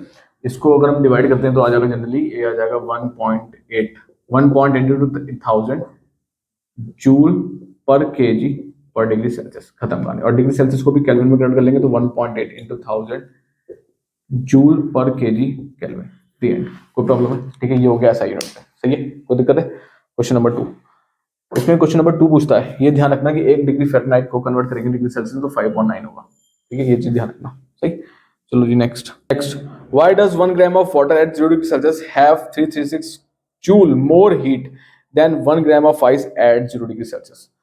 देखो क्या कह रहा है, ये आपसे कुछ क्वेश्चन इस तरीके से पूछ रहा है, रब कर लेते हैं थोड़ा सा। ये देखो जी, 1 gram of water at 0 degree Celsius has more heat than, more कितनी हीट ज्यादा है? 336 joule more than 1 gram of ice at 0 degree Celsius. देखो सिंपल बात, आइस में जो हीट जा रही है, वाटर आपके पास इस टाइम, इसमें यहाँ पे जो हीट देंगे, सेपरेशन ऑफ बॉन्ड्स पहले से हुआ हुआ है। यहाँ पे सेपरेशन ऑफ बॉन्ड्स की कोई जरूरत नहीं है, यहाँ पे मॉलिक्यूल्स हीट गेन करेंगे और रैंडम मोशन शुरू कर देंगे, है ना। लेकिन आइस में क्या होता है ना, जो आप हीट दे रहे हो वो आपके पास जो पार्टिकल्स के बीच में सेपरेशन है ना, उसको ब्रेक करने में जा रही है, उसको ब्रेक करने में वो सारी हीट जा रही है। तो यानी कि आइस एट 0 डिग्री सेल्सियस पे हीट कम होगी, क्योंकि वो अभी कन्वर्ट हुआ वाटर एट 0 डिग्री सेल्सियस में, है ना। तो पार्टिकल्स के बीच में जो इंटरमॉलिक्यूलर सेपरेशन है, यानी कि ठीक है, तो पार्टिकल्स के बीच में जो सेपरेशन है ना, उस पर सारी हीट चली जाती है अगर हम देते हुए, ठीक है। तो आइस की जो जनरली हीट है वो 336 जूल है। इसी वजह से 1 gram of water at 0 degree Celsius ज्यादा हीट होगी इसके पास than in comparison to ice, क्योंकि आइस में अगर हम हीट देंगे तो वो आपके पास जो बॉन्ड के बीच में स्ट्रॉन्गर, जो आपके पास पार्टिकल पार्टिकल के बीच में स्ट्रॉन्गर बॉन्ड्स हैं, उनको ब्रेक करने में वो हीट जाती है। पार्टिकल्स उस टाइम पे हीट गेन नहीं करते हैं। तो पोटेंशियल एनर्जी इस कंडीशन में, पोटेंशियल एनर्जी आपके पास क्या हो रही है? इंक्रीज हो रही है, ठीक है। पार्टिकल्स है, एनर्जी अभी पार्टिकल्स मूव नहीं कर रहे हैं, लेकिन उनके बॉन्ड में ब्रेक होने पे वो एनर्जी जा रही है और पार्टिकल्स एनर्जी गेन करते जा रहे हैं। जैसे वो ब्रेक हो जाएगा वो एकदम से मूवमेंट में आ जाएंगे, ठीक है। तो यहाँ पे हीट जो जाती है पोटेंशियल एनर्जी को इंक्रीज करने में जाती है, ठीक है। वाटर में ऐसा कोई सीन नहीं है, वाटर फिर लिक्विड स्टेट में है, उनके बीच में सेपरेशन ऑलमोस्ट वीक है, ठीक है। चलो, match the column by choosing the body part and corresponding mechanical lever of a same class. अच्छा ठीक है, मैकेनिकल लीवर चूज करना है सेम क्लास का, उसके एग्जांपल्स गिवन है। नोडिंग हेड, नोडिंग हेड का मतलब चलो ठीक है, समझ में आ गया। नोडिंग हेड का मतलब फल्क्रम बीच में है, एफर्ट और लोड, ठीक है। तो नोडिंग ऑफ हेड में जनरली फल्क्रम यहाँ आ गया, एक तरफ एफर्ट लगेगा सर और एक तरफ आपके पास क्या लगेगा सर? लोड लगेगा, है ना। अब ये देख लेते हैं फर्स्ट क्लास ऑफ लिवर इनमें से है कौन सा? Bottle opener, bottle opener load नहीं, बिल्कुल नहीं। टोंग्स बिल्कुल नहीं। सीसो, सीसो आपके पास करेक्ट एग्जांपल हो जाएगा इसका। क्या हो जाएगा सर? सीसो, ठीक है। तो सीसो में भी सेम कंडीशन है, फल्क्रम आपके पास बीच में, ठीक है, लोड इधर है और आपके पास एफर्ट इधर है, कोई दिक्कत? ठीक है। Lifting a body weight on your toes, body weight को अपने टोज पे ऊपर उठाना, है ना। तो बॉटल ओपनर आपके पास यहाँ पे ऑप्शन है, ठीक है। तो bottle opener, lifting body weight on your toes, आपके पास कौन सा है? सेकंड क्लास ऑफ लिवर है, ठीक है। सेकंड क्लास ऑफ लिवर का एग्जांपल है। सेम आपके पास आता है बॉटल ओपनर का, ठीक है। तो बॉटल ओपनर भी आपके पास कौन सा है? सेकंड क्लास ऑफ लिवर है। सिंपल सा क्वेश्चन है, ठीक है। बॉटल ओपनर में क्या होगा सर? आपके पास फल्क्रम यहाँ रहेगा, जो बॉटल का कैप है, ठीक। आप एफर्ट यहां से लगा रहे हैं, ये आपके पास एफर्ट लग रहा है और लोड ये रहा सर, खत्म कहानी, ठीक। सेम टोस में भी ये सीन है, कोई दिक्कत है? क्वेश्चन नंबर 52, सिंपल 2 नंबर में मैच द फॉलोइंग आया, तो आपको पता होना चाहिए ये चीजें, है ना। देखो क्वेश्चन नंबर 42 क्या कहता है, क्वेश्चन नंबर 42 भी हम यहाँ पे कर चुके हैं, ठीक है। क्वेश्चन नंबर 42 भी हम बिल्कुल आपके पास अरेंज कर चुके हैं, एकदम क्लियर कट, ठीक। तो क्वेश्चन नंबर 42 इलेक्ट्रिसिटी वाले चैप्टर में हम कर चुके हैं ये क्वेश्चन, ठीक है। लेकिन चलो फिर भी मैं आपको बता देता हूँ एक बार ये वाला क्वेश्चन। देखो जी, question number 52, redraw the diagram by linking A B C to X Y and Z on the socket, ठीक है। एक्स वाई जेड आपके सॉकेट्स हैं, इनको लेबल करना है आपको ए बी और सी में। तो वो क्या होगा फटाफट से देखते हैं। चलो देखो सिंपल सी बात समझते हैं। एक्स आपके पास कौन सा अर्थ होता है ना, तो अर्थिंग तो ये नजर आ रही, तो ये आपके पास कनेक्ट कर सीधे यहाँ, ठीक। अब आती है बात वाई और जेड की। देखो अब दोनों में से एक आप लाइव वायर मानो और दूसरा आप क्या मानो, न्यूट्रल वायर। तो मैं कहता हूँ ये आपके पास न्यूट्रल वायर है, ठीक है। तो ये कहाँ कनेक्ट होगा सर आपके पास, सिंपल एक यहाँ लगेगा और ये आपके पास कहाँ गया, कोई दिक्कत है, ये हो गया न्यूट्रल पे। अब ये वाला मैं मानता हूँ लाइव वायर है, तो ये कहाँ जाएगा सर, ये थोड़ा सा ऊपर जाएगा, थोड़ा सा और ऊपर जाएगा और ये खत्म कहानी, ठीक है। Live neutral earth, the end. कोई प्रॉब्लम है, सिंपल कनेक्शन बना दिए, दी एंड, ठीक है। Question number 53। Question number 53, Ashish Sameer Aditya and Mohit were sitting on a terrace of Ashish house listening to songs playing on Aditya's mobile phone. चलो इस पे तो बात देने वाली बात कुछ नहीं है, वो गाने सुन रहे हैं, इसमें हमें कुछ नोटिस नहीं करना, हमारे काम की चीज नहीं है फिलहाल, सिर्फ हमें पता चल गया कर रहे हैं। Mohit sitting on the one corner a little distance away from the others request to increase the volume of a songs. अब मोहित ने यहाँ पे काम किया कुछ, मोहित ने कहा कि भाई मैं एक कॉर्नर पे बैठा हूँ, ठीक है। मोहित यहाँ है, वो तीनों यहाँ बैठे हैं, उन्होंने कहा कि भाई एक का काम करो, मुझे आवाज नहीं आ रही है, तो यहाँ से साउंड थोड़ी सी ना इंक्रीज कर दो, साउंड थोड़ी सी इंक्रीज कर दो, ये मोहित ने कहा यहाँ से उन तीनों को। कोई दिक्कत है, तीनों दोस्तों को, चलो कोई बात नहीं हो गई। But Aditya says the volume is full, Aditya ने कहा कि वॉल्यूम फुल है। आदित्य ने यहाँ से कह दिया कि सर वॉल्यूम जो है वो फुल है और नहीं बढ़ सकती है, बिल्कुल नहीं बढ़ सकती, ठीक। Samir, being a smart guy, gets up and goes to the kitchen and brings an empty steel glass, places the mobile inside it and solves the problem. What is the reason behind it? अब समीर ने क्या काम किया, समीर चला गया kitchen में और एक ग्लास लेकर आया, ग्लास के अंदर उसने मोबाइल फोन रख दिया और यहाँ से जो साउंड अब आ रही थी वो साउंड क्या हो गई आपके पास, जनरली इंक्रीज हो गई। ऐसा क्यों हुआ सर, ऐसा क्यों हुआ, अब वो साउंड मोहित तक भी पहुंचने लगी आराम से, ठीक है। तो यहाँ से समीर किचन में जाता है और किचन से एक आपके पास गिलास लेके आता है और वो यहाँ रख लेता है और मोहित तक आवाज पहुंचती है, साउंड इंक्रीज हो जाती है। भले ही मोबाइल का वॉल्यूम की स्पीकर की फुल थी, लेकिन ग्लास में रखते ही उसकी साउंड इंक्रीज हो गई। ऐसा क्यों, देखो सिंपल सा रीजन है इसका, देखो सिंपल सा रीजन है इसका, लाउडनेस डायरेक्टली प्रोपोर्शनल है सरफेस एरिया के, ठीक है। लाउडनेस इंक्रीज होती है जब सरफेस एरिया भी इंक्रीज होता है, ठीक है। तो जब सरफेस एरिया इंक्रीज हो जाएगा, लाउडनेस भी इंक्रीज हो जाएगा। जब आपने मोबाइल को किसी एक ग्लास के अंदर डाल दिया है, तो आपने क्या काम किया, तो आपने क्या काम किया है, जो सरफेस एरिया है आपके पास, इसके इस कंडीशन में सरफेस एरिया जो आपके पास वाइब्रेशंस का है वो इंक्रीज हो गया है, सरफेस एरिया ऑफ वाइब्रेशंस जो है ना वो बढ़ गया है, वो इंक्रीज कर दिया है आपने। मोबाइल को ग्लास में डाल के, अभी तो मोबाइल एयर में था तो उसका जो सरफेस एरिया था वो आपके पास वेल डिस्ट्रीब्यूटेड था, एयर पार्टिकल्स बहुत दूर दूर थे, है ना। ग्लास में डालते क्या होगा, जो वाइब्रेशंस है अब वो क्या होगा, उनका सरफेस एरिया इंक्रीज हो गया, ठीक है। जब सरफेस एरिया इंक्रीज हो चुका है, इसमें ग्लास है तो मीडियम भी कुछ और है, एयर तो है नहीं, अब एयर में पार्टिकल्स बहुत दूर दूर है, अब ग्लास में पार्टिकल्स पास पास हैं, तो अब कोलिजन होगा, वाइब्रेशंस का उन पार्टिकल्स के साथ कोलिजन होगा और आवाज क्या आएगी, तेज आएगी। एयर में क्या है, पार्टिकल्स दूर दूर है, बहुत ज्यादा है ना, सबसे लाइटर मीडियम एयर है, तो एयर में पार्टिकल्स दूर दूर है, तो थोड़ा बहुत ही वाइब्रेशन हो रहा है, उसके बेसिस पे मीडियम से आवाज निकल रही है। तो अब ग्लास में जाता क्या होगा, मीडियम जो है डेंसर हो गया, मीडियम क्या हो गया सर, डेंसर हो गया, और वही साउंड वेव जो वाइब्रेशंस है वो आपके सरफेस एरिया इंक्रीज होने पे वाइब्रेशंस बढ़ गए। अब जब वाइब्रेशंस बढ़ गए हैं तो वो क्या होगा, ग्लास पार्टिकल्स के जो मॉलिक्यूल्स हैं उनसे स्ट्राइक करेंगे और लाउडर साउंड इंक्रीज प्रोड्यूस करेंगे। तो हमने बताया जो आपके पास लाउडनेस है वो डेंसिटी पे भी डिपेंड करता है ना, जितना ज्यादा डेंसर मीडियम होगा उतना ही ज्यादा आपके पास लाउडनेस में लेवल रहेगी, ठीक है। सरफेस एरिया ऑफ वाइब्रेशंस आपके पास क्या हो जाएंगे, सरफेस एरिया, क्या हो गया ये, सरफेस एरिया ऑफ वाइब्रेशंस क्या हो जाएंगे सर, इंक्रीज हो जाएंगे, मैंने कहा बिल्कुल हो जाएंगे, ठीक है। इस कंडीशन में, इस कंडीशन में ज्यादा एनर्जी ट्रांसफर होगी to medium, energy transferred to medium आपके पास क्या हो जाएगी, ज्यादा, क्या हो जाएगी सर, मोर हो जाएगी। और जब एनर्जी मीडियम को ट्रांसफर ज्यादा हो रही है, यानी ग्लास जो मीडियम है यहाँ पे ज्यादा एनर्जी ट्रांसफर होगी, उस कंडीशन में आपके पास आवाज क्या आएगी सर, मोर लाउडर आएगी, आवाज भी क्या हो जाएगी, मोर लाउडर। कोई प्रॉब्लम है, ठीक है। सिंपल सा एक मैकेनिज्म है। आप खुद ही देखना, आप किसी भी चीज में अगर आप अपना मोबाइल फोन एक मग में रखते हैं तो उसमें भी आवाज बढ़ जाती है, ठीक है, क्यों? मीडियम चेंज होता है, सही है। मीडियम चेंज होने के बाद मतलब क्या होता है ना कि वाइब्रेशंस का जो सरफेस एरिया है वो बढ़ जाता है, ठीक है। अभी एयर में तो पूरा खुला ही है, सब कुछ खुला है, तो एयर में कहाँ तक जाएगा भाई वो?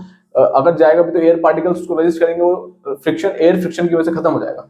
अब ग्लास में क्या है, सरफेस एरिया इतना हो गया है उसका, ठीक है, यहाँ से अब ये लिमिटेड हो गया है, ठीक है। तो अब यहाँ पे ज्यादा स्ट्राइकिंग होगी और ज्यादा साउंड प्रोड्यूस होगा। पार्टिकल जितने डेंसर होंगे उतना लाउडनेस स्ट्राइक होगी, जितना पार्टिकल डेंसर होंगे, ठीक है, उतना ही आपके पास साउंड वेव स्ट्राइक करेगी और आवाज आएगी। अब तो बच्चे कहेंगे सर यहाँ पे एयर भी है, मैंने कहा एयर भी है, बिल्कुल है। तो एयर पार्टिकल्स यहाँ पे वाइब्रेट करेंगे ज्यादा, क्योंकि अब वो पैक्ड हो गए, वो अब दूर दूर नहीं जा सकते एकदम से, तो एकदम से आवाज प्रोड्यूस करेंगे, कोई दिक्कत है, ठीक है, आवाज ज्यादा हो जाएगी इस कंडीशन में, ठीक। Question number 3 resistors of magnitude 3 ohm each. तो हमारे पास 3 रेजिस्टर है, R1, R2, R3, और तीनों आपके पास 3 ओम गिवन है, सिंपल सी बात, ठीक है। You can join them either in series और in parallel combination. How will you arrange them so that the equivalent resistance becomes maximum and minimum. अच्छा, दोनों चीजें चाहिए हमें, ठीक है। तो अगर हमें इक्विवेलेंट रेजिस्टेंस को मैक्सिमम करना है सबसे पहला, यानी कि R इक्विवेलेंट को अगर हम चाहिए मैक्सिमम, तो इनको किस तरीके से लगाएंगे सर? अगर हमें मैक्सिमम चाहिए तो एक काम करते हैं ना, अगर हमें मैक्सिमम सबसे ज्यादा चाहिए, इन तीनों को किस में लगा देते हैं सर? सॉरी, इन तीनों को सीरीज में लगा देते हैं, खत्म कहानी, ठीक है। तो R इक्विवेलेंट कितना हो जाएगा आपके पास? R1 plus R2 plus R3, यानी कि 3 प्लस 3 प्लस 3, ये हो गया आपके पास 9, ठीक है, मैक्सिमम आ गया। अगर आपको मिनिमम चाहिए, रेजिस्टेंस आपको मिनिमम चाहिए, घर में यही तो होता है, रेजिस्टेंस आपको मिनिमम चाहिए, पैरेलल सर्किट ही तो यूज होते हैं, है ना। तो आप इन तीनों को लगा दो किसमें? पैरेलल में, ठीक। देखो कैसे, R इक्विवेलेंट मिनिमम जो आएगा ब्रैकेट में डाल देते हैं, 1/R1 plus 1/R2 plus 1/R3, ठीक है, 1 कर देते हैं, है ना। तो ये हो जाएगा 1/3 प्लस 1/3 प्लस 1/3, ये हो गया आपके पास 3, 1 प्लस 1 प्लस 1, 3/3, 1/R इक्विवेलेंट, ठीक है। तो यहाँ से ये कैंसिल हुआ, तो R इक्विवेलेंट कितना आ गया सर? 1 ओम। तो देखो मिनिमम यहाँ आ रहा है और मैक्सिमम यहाँ आ रहा है, कोई दिक्कत है? तो ये सीरीज में लगेगा और ये पैरेलल में। क्वेश्चन नंबर 55, सिंपल से क्वेश्चन पूछा हुआ है ना। चलो,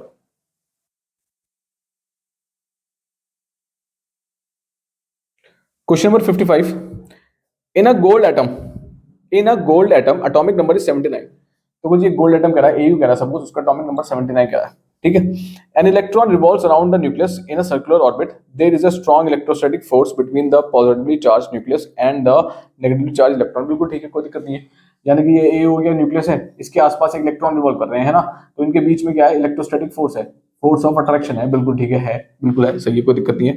although the total positive charge possessed by the nucleus is much higher than that of negative charge of the electron, ठीक है। There is no displacement of the electron in the direction of force. Direction of force में जहां force लग रही है उसमें कोई displacement नहीं है इलेक्ट्रॉन का।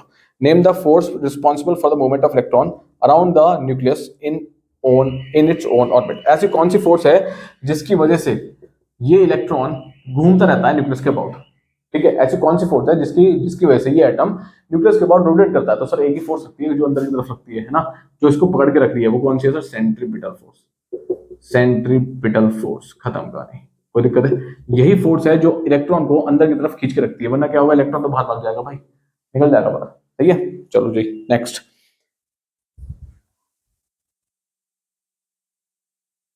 ठीक है। और यही यहाँ पे इलेक्ट्रोस्टैटिक फोर्स ही आपके पास जनरली क्या है? इलेक्ट्रोस्टैटिक फोर्स ऑफ अट्रैक्शन है। क्या है sir? Electrostatic force of attraction है, यही आपके पास इलेक्ट्रोस्टैटिक फोर्स ऑफ अट्रैक्शन है, यही सेंट्रीपिटल फोर्स। कोई दिक्कत? नेक्स्ट क्या पूछता है आपसे बात?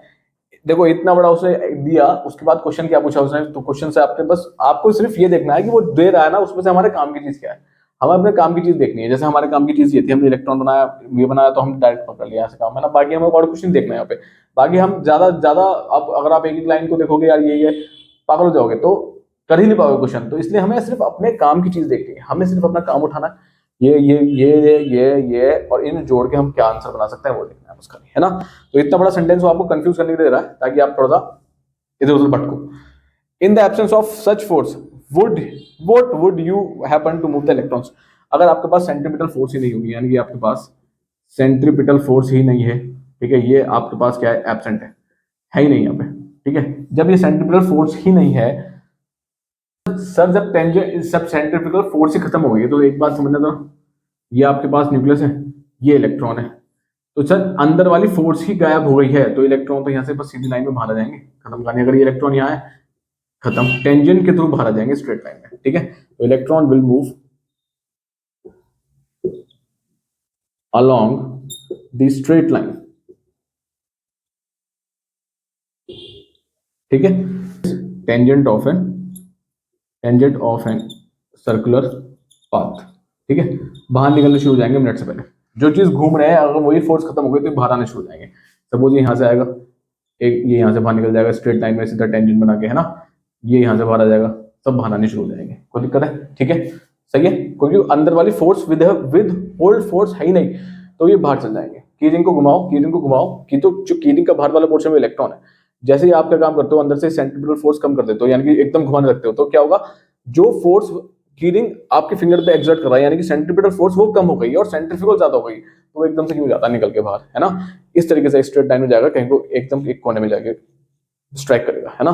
तो वही वाली कंडीशन यहाँ पे है। तो अगर सेंट्रीपिटल फोर्स ही एब्सेंट है तो अंदर कोई फोर्स ही नहीं लग रही है, तो ये एकदम से बाहर आने शुरू हो जाएंगे यहाँ से निकल के, ठीक है। टेंजेंट आएंगे लेकिन सर्कुलर पाथ के टेंजेंट चलाएंगे, ठीक है, 90 डिग्री पे बाहर जाएंगे एकदम, कोई दिक्कत। क्वेश्चन नंबर 56 क्वेश्चन नंबर 56 क्या कहता है आपके पास, A straight wire is passed vertically through a cardboard sprinkled with air fillings, ठीक है, कोई बात नहीं है। एक straight wire is passed vertically, देखो एक कार्डबोर्ड है, अब ये एक्सपेरिमेंट हमने मैग्नेटिज्म में देखा था, कार्डबोर्ड के अंदर एक होल है और यहाँ से एक वायर पास कर देंगे, ठीक है, और आसपास क्या है आपके पास आयरन फिलिंग्स स्प्रिंकल किए हुए हैं, ठीक है, कोई दिक्कत नहीं, चलो सही है। When the current is passed through the wire in the upward direction, जब आपने वायर में करंट पास कर दिया, आप ए पार्ट कराया, ठीक है, तो वायर में आपने करंट पास कर दिया अपवर्ड डायरेक्शन में, आई होगी अपवर्ड, कोई दिक्कत। It is seen that the iron fillings are arrangement themselves in the definite pattern. Why? ये देखा गया है कि आयरन फिलिंग्स अपने आप को एक डेफिनेट पैटर्न में अरेंज कर लेते हैं, ऐसा क्यों, ठीक है, बिकॉज ओरिजिनल लिखा था current carrying wire can produce electric field around it, ठीक है। तो अगर किसी वायर में आपके पास करंट है, करंट फ्लो कर रहा है, तो उसके आसपास क्या जनरेट होगी सर, मैग्नेटिक फील्ड, क्या जनरेट होगी सर, मैग्नेटिक फील्ड, ठीक है, और मैग्नेटिक फील्ड ही इन आयरन फिलिंग्स को क्या करेगा सर,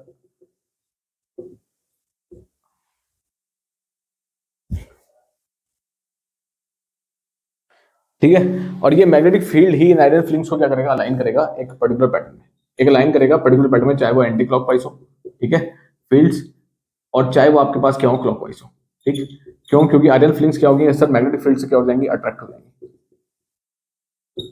कोई दिक्कत है, ठीक है, और ये मैग्नेटाइज भी हो जाएंगे हल्के हल्के, कोई दिक्कत है, ठीक है। तो ये बात तो सिंपल हो गई, बी, ठीक। और आपके पास बी में क्या पूछता है आपसे, बी में आपसे पूछता है what would happen to this arrangement if more current were pass through the wire. वो कह रहा है अगर आपने करंट इंक्रीज कर दिया है, ठीक है, तो आपने करंट को इंक्रीज कर दिया है, मोर करंट पास कर रहे हैं आप, ठीक है। तो मोर करंट पास करने का मतलब क्या हो गया सर, मैग्नेटिक फील्ड भी क्या हो जाएंगी, इंक्रीज हो जाएंगी। मैग्नेटिक फील्ड यानी कि बी, आपके पास मैग्नेटिक फील्ड यानी कि बी वेक्टर जिसे डिनोट करते हैं 11 12 में पढ़ोगे, तो मैग्नेटिक फील्ड भी क्या हो जाएंगी, इंक्रीज हो जाएंगी। जब मैग्नेटिक फील्ड इंक्रीज हो जाएंगे ना, तो अभी तक तो सपोज ये यहां तक फैली हुई थी मैग्नेटिक फील्ड, सपोज यहां तक, अब जब मैग्नेटिक फील्ड इंक्रीज हो गई है तो ये और दूर तक फैल जाएंगी, ठीक है, तो they will extend to a greater distance, तो they will extend to a greater distance, और दूर तक फैल जाएंगी, ठीक है। तो जितनी ज्यादा मैग्नेटिक फील्ड का स्ट्रेंथ बढ़ेगी इनकी, ये उतने दूर तक फैलते जाएंगे, कोई दिक्कत है, ठीक है। तो on increasing the current we will increase the magnetic field and hence they will extend to a greater distance. तो जो आपके पास आयरन फिलिंग्स हैं वो बहुत दूर तक अटैच हो सकती हैं, कोई दिक्कत। सपोज मैं कह रहा हूँ अभी यहीं तक हो रही है, अब बढ़ाने के बाद क्या होगी, यहाँ तक हो जाएंगी, फिर यहाँ तक हो जाएंगी, कोई दिक्कत है, ठीक है। चलो नेक्स्ट क्वेश्चन नंबर, एक और चीज यहाँ पे डायरेक्शन भी पूछ सकता है। डायरेक्शन किससे निकलेगा यहाँ पे, राइट हैंड थंब रूल से, राइट हैंड थंब रूल से, ठीक है। अब राइट हैंड थंब रूल से क्या होता है सर, ऊपर की तरफ है, फिंगर्स आप ऐसे रखेंगे, तो जब भी ऊपर की तरफ है ऐसे घूमेगा, है ना, तो ऐसे घूमने का मतलब सर इस तरीके से घूम रहा है, और इस तरीके से मतलब क्या हो गया, ऊपर जा रहा है तो क्या होगा सर, डायरेक्शन इसके पास क्या हो जाएगा, एंटी क्लॉकवाइज, क्या हो जाएगा बेटे, एंटी क्लॉकवाइज डायरेक्शन, कोई दिक्कत है, ठीक है। चलो क्वेश्चन नंबर आपके पास 57 आपके पास सिंपल है। On a hot summer day we often put ice cubes to cool the water. Why, देखो जी, हॉट समर डेज पे, गर्मियों के टाइम पे हम क्या काम करते हैं, वाटर के अंदर आइस क्यूब डालते हैं उसे ठंडा करने के लिए, ऐसा क्यों। देखो सिंपल सी बात, आप क्या काम कर रहे हैं, हॉट समर डेज पे वाटर के अंदर क्या ऐड कर रहे हैं सर, वाटर के अंदर हम क्या ऐड कर रहे हैं, आइस ऐड कर रहे हैं, ठीक है। तो वाटर के ऐड के अंदर करें तो ये आइस जो है ना, वाटर से हीट क्या करेगा सर, एब्जॉर्ब कर लेगा, इट एब्जॉर्ब्स हीट, ठीक है, फ्रॉम वाटर। तो वाटर से आइस आपके पास हीट एब्जॉर्ब कर लेगा, ये आइस वाटर से, ठीक है। तो जब हीट एब्जॉर्ब कर लेगा वाटर से, वो भी आपके पास क्या करेगा, large amount of heat absorb करेगा, large amount of heat absorb करेगा। क्यों? क्योंकि सर एल ऑफ आइस जो है वो आपके पास कितना है, 336 जूल समथिंग है। तो ये लेटेंट हीट ऑफ फ्यूजन जो आइस का है वो आपके पास बहुत ज्यादा है ना। तो large amount of heat absorb करेगा यहाँ पे, ठीक है। जब large amount of heat absorb करेगा तो आपके पास वाटर का जो टेम्परेचर है, तो जो वाटर का आपके पास टेम्परेचर है वो आपके पास सडनली क्या होगा, डिक्रीज होना शुरू हो जाएगा। क्या हो जाएगा? डिक्रीज होना शुरू हो जाएगा। कोई दिक्कत है? ठीक है। तो वाटर का टेम्परेचर आपके पास क्या होगा, डिक्रीज होना स्टार्ट हो जाएगा। ठीक, ठीक है। अब जब वाटर का टेम्परेचर, अब देखो लार्ज, एक और चीज समझो, आइस आपके पास क्या है सर, 0 डिग्री सेल्सियस पे। आइस आपके पास 0 डिग्री सेल्सियस पे, आइस पहले कन्वर्ट होगा इसमें वाटर एट 0 डिग्री सेल्सियस पे। तो जब आइस एट 0 डिग्री सेल्सियस पे है, उसके बाद वो कन्वर्ट हो रहा है वाटर एट 0 डिग्री सेल्सियस पे। तो ये वाली हीट भी वो आपके पास एब्जॉर्ब करेगा यहाँ से, ये हीट भी एब्जॉर्ब करने वाला है वो, ठीक है, सही है। तो यही हीट भी एब्जॉर्ब करेगा, लेकिन without any change in temperature. Delta T इस टाइम पे क्या होगा, 0। कोई दिक्कत है? उसके बाद वाटर एट 0 डिग्री सेल्सियस जितनी हीट बची होगी उस हिसाब से ये वाटर कन्वर्ट होगा उस टेम्परेचर पे, है ना। तो यहां से आपके पास डायरेक्टली वाटर का टेम्परेचर क्या करता है, आप डिक्रीज करता है। वाटर यहां कन्वर्ट होने के बाद यहां से ये एब्जॉर्ब करेगा, ठीक। एक क्यू यहां एब्जॉर्ब हो रही है सर, एक क्यू उसके बाद एब्जॉर्ब हो रही है Q2, ठीक है। तो सारी की सारी हीट एब्जॉर्ब हो रही है, तो वाटर का टेम्परेचर क्या होता है, डिक्रीज हो जाता है ना। और वाटर का टेम्परेचर डिक्रीज हो जाता है फाइनली, तो वो क्या हो जाता है, आपके पास कूलर नजर आता है आपको। ये है कंडीशन, ठीक है। तो वाटर में आइस डालने का मतलब क्या है, आइस सबसे पहले 0 डिग्री सेल्सियस आइस से कन्वर्ट होगा water at 0 degree Celsius, heat absorb करेगा, फिर वही वाटर एट 0 डिग्री सेल्सियस और हीट एब्जॉर्ब करेगा और एक फाइनल टेम्परेचर तक पहुंचेगा मिक्सचर, ठीक है। वही फाइनल टेम्परेचर जो है, लार्ज अमाउंट ऑफ हीट पहले ही वाटर दे चुका है आइस को 0 डिग्री से वाटर एट 0 डिग्री सेल्सियस पे बनाने के लिए, है ना, without any change in temperature. उसके बाद और टेम्परेचर लगा, तो जनरली अगर मैं कहता हूँ वाटर 30 डिग्री सेल्सियस पे है, तो बेचारा गिर के आ जाएगा 15 डिग्री सेल्सियस पे या फिर शायद 10 डिग्री सेल्सियस पे, इस तरीके से। तो आपको पानी ठंडा सा लगता है, क्यों? क्योंकि वाटर ने हीट लॉस कर रखी है, वो भी बहुत सारी हीट लॉस कर रखी है आइस को। कोई दिक्कत है? ठीक है। और आइस ने हीट गेन कर रखी है और वाटर में कन्वर्ट हो चुका है, ठीक है, मेल्ट हो चुका है, ठीक है। चलो क्वेश्चन नंबर 58। क्वेश्चन नंबर 58 क्या कहता है, क्वेश्चन नंबर 58 सर। तो देखो ये एक डायग्राम गिवन आपके पास, ठीक है, ये एमीटर लगा हुआ है, ये आपके पास वोल्ट है और ये आपके पास R1 है, ये आपके पास R2 है, ठीक है। ये आपके पास क्वेश्चन है, क्या कहता है, in the given circuit Meenakshi replace the ammeter by a voltmeter by mistake, will this circuit work. Meenakshi ने क्या काम किया, एमीटर को रिप्लेस कर दिया वोल्टमीटर से, है ना। तो एमीटर की जगह पर उसने क्या लगाया यहाँ पर सर, एक वोल्टमीटर लगाया। क्या लगाया सर, वोल्टमीटर, यानी कि एक वी लगा दिया उसने, इसको रिप्लेस कर दिया, है ना। तो वो कह रहा है विल द सर्किट वर्क, बिल्कुल नहीं करेगा। वोल्टमीटर आपके पास क्या है, जनरली हाई रेजिस्टेंस डिवाइस है। क्या है सर, हाई रेजिस्टेंस डिवाइस है, ठीक है। तो ये आपके पास जनरली क्या है, हाई रेजिस्टेंस डिवाइस है। हाई रेजिस्टेंस डिवाइस होने का मतलब कि ऑलमोस्ट इसका जो आर है वो, ऑलमोस्ट जो इसका आर है वो किसके किसके बराबर है सर, इनफाइनाइट। ऑलमोस्ट इसकी वैल्यू जो है वो इनफाइनाइट है। तो जब रेजिस्टेंस इनफाइनाइट हो जाता है तो करंट आपके पास क्या हो जाएगा, almost zero, current become zero. क्यों? क्योंकि सर आपके पास करंट और रेजिस्टेंस एक दूसरे के इनवर्सली प्रोपोर्शनल है ना। तो करंट, अगर रेजिस्टेंस इनफाइनाइट है, बहुत ज्यादा वैल्यू है रेजिस्टेंस की, तो करंट ऑलमोस्ट जीरो हो गया, है ना। जब करंट जीरो हो गया तो circuit will not work, circuit will not work, कोई प्रॉब्लम है, ठीक है। और एक और चीज, अब यहाँ पर एमीटर लगाया उसने, यहाँ पर एमीटर की जगह वोल्ट मीटर लगाया। तो एमीटर तो सीरीज में लगता है, लेकिन वोल्ट मीटर आपके पास किसमें लगेगा, जनरली सर्किट में पैरेलल में रहेगा, है ना। तो वोल्ट मीटर आपके पास जो कनेक्ट होगा सर्किट में, वो जनरली क्या होगा सर, इन पैरेलल कनेक्शन होता है, ठीक है। एक और चीज यहाँ पर कोई दिक्कत है, और एक रीजन आपके पास यही है, ठीक है। तो वोल्ट मीटर क्या है आपके पास, हाई रेजिस्टेंस डिवाइस है, ठीक है। तो ऑलमोस्ट इसका रेजिस्टेंस इनफाइनाइट है, इनफाइनाइट का मतलब करंट क्या है, जीरो, ठीक है। अब करंट जीरो है तो hence circuit will not work, simple सी बात, ठीक है, ठीक है। इसलिए हम इसको कनेक्ट करते हैं आपके पास पैरेलल में, ना कि सीरीज में। ऑप्शन डायरेक्ट ही यहाँ पे लगा दिया एमीटर की जगह पर, तो बिल्कुल नहीं काम करने वाला, बिल्कुल भी नहीं काम करेगा, ठीक है, सर्किट बंद हो जाएगा एकदम, ठीक। नेक्स्ट क्वेश्चन नंबर 50, एक सेकेंड रुके भाई, ठीक है। क्वेश्चन नंबर, ठीक है, क्वेश्चन नंबर आपके पास 59। Question number 59, a metre rod is half made of copper and half made of iron.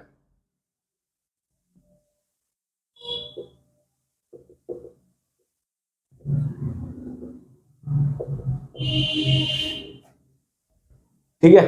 तो sir half made of copper है और हाफ मेड ऑफ आयरन है, यानी कि सर 0 से 50 तक सेंटीमीटर तक आपके पास कॉपर की बनी हुई है सर, और 50 से 100 सेंटीमीटर तक आपके पास किसकी बनी हुई है सर, एफ की बनी हुई है, ठीक है, कोई दिक्कत नहीं। If a mass of copper part is 900 gram, copper part इस वाले रॉड का जो मास है वो आपके पास कितना हो गया, सपोज मैं कह रहा हूँ मास ऑफ कॉपर रॉड कितना हो गया 900 ग्राम्स कह रहा है। ठीक है, चलो जी, सॉरी, हाँ ठीक है। और mass of iron rod, mass of FE rod कितना कह रहा है सर आपके पास 800 ग्राम्स कह रहा है। ठीक है, then calculate the position at which the rod is can remain in equilibrium. ऐसी पोजीशन चाहिए जहां पर रॉड इक्विलिब्रियम पे रहेगी। ठीक है, ठीक है। अब देखो अच्छा क्वेश्चन है, ध्यान से देखो इसको।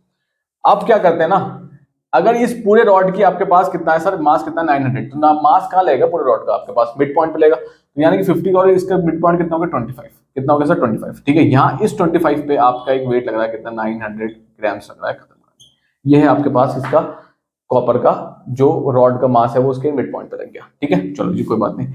अब आती है एफई की, 50 to 100 आपके पास एफई है, तो सर इसका क्या होगा सर, इसके बीच में होगा यानी कि 75 होगा, है ना। इसका भी आपके पास सेंटर ऑफ ग्रेविटी आपके पास लग गई एफई की कितनी 900 ग्राम्स, यहाँ लग गया इनका मास, इसका मास यहाँ हो गया एफई का, और सर ये एफई का सीयू का मास यहाँ आ गया, सॉरी मास ऑफ सीयू यहाँ आ गया। कोई दिक्कत है?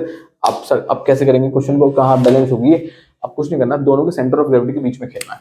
इतना डिस्टेंस कितना हो गया आपके पास 75 माइनस 25 कितना हो गया सर 50 सेंटीमीटर हो गया। ठीक है, 50 सेंटीमीटर हो गया, सही।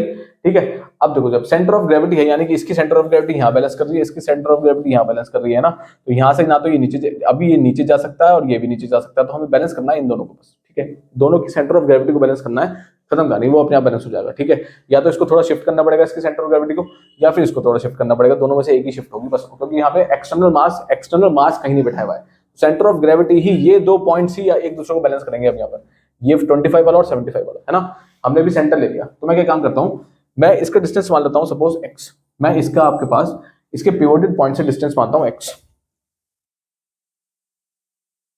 ठीक है, तो हम मान लेते हैं सपोज पिवोटेड पॉइंट ये मैं कह रहा हूँ सपोज ये 50 है, आधा था। ठीक है, तो 50 से मूव कर रहा है, इसको मैंने फिक्स मान लिया, तो ये इतना डिस्टेंस से मानता हूँ सपोज x है। ठीक है, मुझे नहीं पता कितना है, तो मैं एक पिवोटेड पॉइंट से डिस्टेंस x मान लेता हूँ। ठीक है, तो मैंने मान लिया पिवोट से इतना डिस्टेंस x हो गया, ये कितना होगा सर 50 माइनस x हो गया। अब अबाउट इनका मूवमेंट्स निकाल लेते हैं। ठीक है, ये घूमेगा कुछ इस तरीके से और ये घूमेगा आपके पास इस तरीके से, यानी कि एंटी क्लॉकवाइज। ठीक है, ये घूमेगा आपके पास कैसे सर, इस तरीके से, ये आपके पास कैसे घूमेगा क्लॉकवाइज। ठीक है, तो सम ऑफ तो मूवमेंट ऑफ तो anti clockwise movement should be equal to clockwise movement, है ना। तो एंटी क्लॉकवाइज तो ये वाला जा रहा है, ये आपके पास एंटी इधर वाला, ये ऐसे ऐसे घूमेगा, है ना, और ये जाएगा आपके पास ऐसे, तो ये क्लॉकवाइज हो गया, एंटी क्लॉक हो गया। तो कितना हो गया सर आपके पास 900 है, तो इसको पहले कन्वर्ट करेंगे आपके पास फोर्स में, m इंटू जी करेंगे। ठीक है, तो 900 इंटू जी कर देता है, सामने सामने कैंसिल हो जाएंगे, 900 इंटू जी हो गया इंटू। ठीक, अब एक और चीज, ये डिस्टेंस आपके पास कितना है x है, इज इक्वल टू क्लॉकवाइज में आ जाता है, क्लॉकवाइज में कितना 800, तो 800 इंटू जी करेंगे, क्योंकि हमें यहाँ पे मास है तो फोर्स निकाल लेते हैं या फिर वेट निकाल लेते हैं, m इंटू जी करके, ये हो गया 800 इंटू जी, खत्म गाड़ी। ठीक है, इंटू ये डिस्टेंस कितना है सर 50 माइनस एक्स है, 50 माइनस एक्स है, यहां से ये कैंसिल हुआ, 2 0 से 2 0 ये कैंसिल हुआ। ठीक है, ये बचा आपके पास 9/8 into x is equal to 50 minus x. सही है, इस एक्स को इधर ले आओ, 9/8 x plus x is equal to 50। LCM ले लो फटाफट से, 8 ये हो गया 9x प्लस का 8x इज इक्वल टू 50, ये आ जाता है आपके पास 17x is equal to 50 into 8। ठीक, 8 बाय 40 हो गया, तो आपके पास x कितना हो गया, आपके पास x हो गया आपके पास 400/17। ठीक, ठीक है, 400/17 हो गया आपके पास। अब 417 को अगर मैं निकालता हूं तो ये आ जाएगा 2 जा 34 34 और आपके पास 6 60 और मतलब ये आ जाएगा आपके पास 23.5, ये कुछ आ जाएगा आपके पास करके 23 पॉइंट समथिंग आ जाएगा 53 सेंटीमीटर। ठीक है, तो ये आपके पास आ गया आंसर कितना x, तो x आपके पास ये आया आपके पास कितना 23.53 सेंटीमीटर। ठीक है, लेकिन अब सेंटर ऑफ ग्रेविटी कितना है इसका 25 है, कितना है सर 25 है, तो सर इस कंडीशन में ठीक है ये तो आ गया आपके पास x। ठीक है, अब सेंटर ऑफ ग्रेविटी आपके पास कितना है 25, तो सर क्या होगा सर 25 प्लस 23.53, भाई 23 तो पीछे आ रहा है ना, यहाँ आ रहा है 23 सर, 23 तो यहाँ आ रहा है, तो सर यहाँ थोड़ी ना है, सेंटर तो इसका 25 पे है, तो 25 से आगे ही बैलेंस हो गया, 25 से पीछे बैलेंस नहीं होगी, है ना, तो पीछे बैलेंस नहीं होगी है, आगे बैलेंस होगी, आगे का मतलब समझो 25 से 23.53 आगे जाना है, ये ध्यान रखो। तो 25 प्लस 23 इतनी हो गया 53, डॉट, ये हो गया आपके पास 848। तो ये आपके पास जो बैलेंस होगी ना वो आपके पास कहीं यहाँ होगी 48.53 पे, यहाँ पे बैलेंस करेगा ये। ठीक है, समझ में आ गया? तब जाके ये रॉड बैलेंस होगी, वरना नहीं होगी। ठीक है, सही है। ठीक है, तो दो rod will balance at a distance of, तो जो रॉड बैलेंस होगी यहाँ पर वो कितने पे होगी सर? बैलेंस आपके पास 50 पे नहीं होगी सर, वो 48.5 पे होगी। 48.5 पे होगी। मैंने एक पिवोटेड पॉइंट लिया था, उससे मैंने डिस्टेंस निकाला था। ठीक है, तो लेट जो हमने एक्स लिया था ना, वो डिस्टेंस क्या है? ये पिवोटेड पॉइंट से डिस्टेंस है एक्स, कहां तक का? 25 तक का। कोई दिक्कत? ठीक है, चलो जी नेक्स्ट।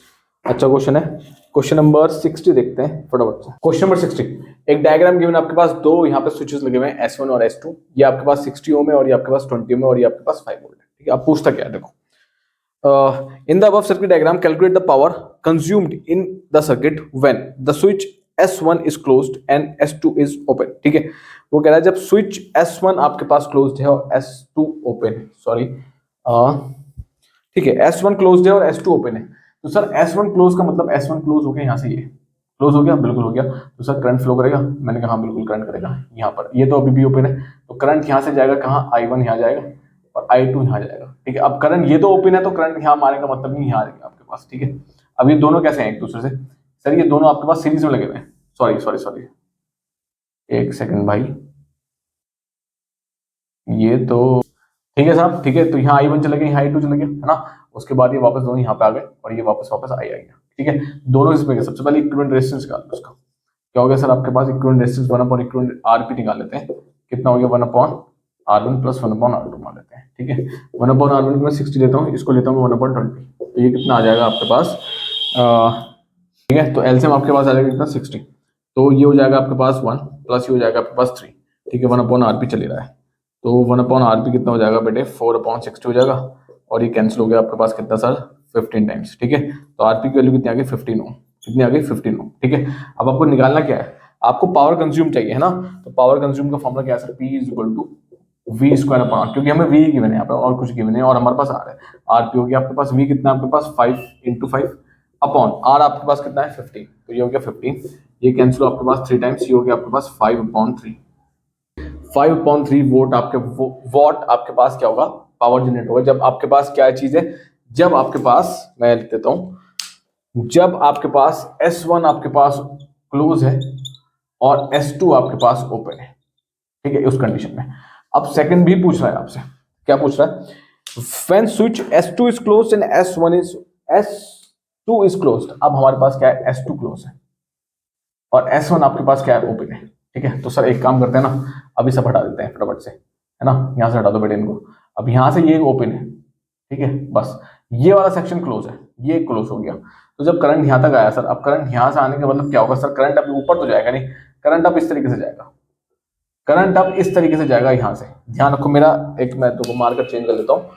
ठीक है, तो देखो करंट का रास्ता देखो, अब यहाँ से करंट आया, यहाँ से गया, अभी करंट इस यहाँ से जाएगा, यहाँ से जाएगा, यहाँ से जाएगा और आपके पास, और भैंस की यहाँ से जाएगा और यहाँ से कहाँ जाएगा? आपके पास नीचे आ जाएगा। कोई दिक्कत है? तो आप करंट की डायरेक्शन आपके पास, मैं रेड से मार्क करता हूँ, करंट की डायरेक्शन ये हो गई आपके पास। ठीक, कोई दिक्कत? इसका कोई लेना देना नहीं है अब, क्योंकि ये ओपन है। ठीक है, सिर्फ कहाँ से जा रहा है? 20 से जा रहा है।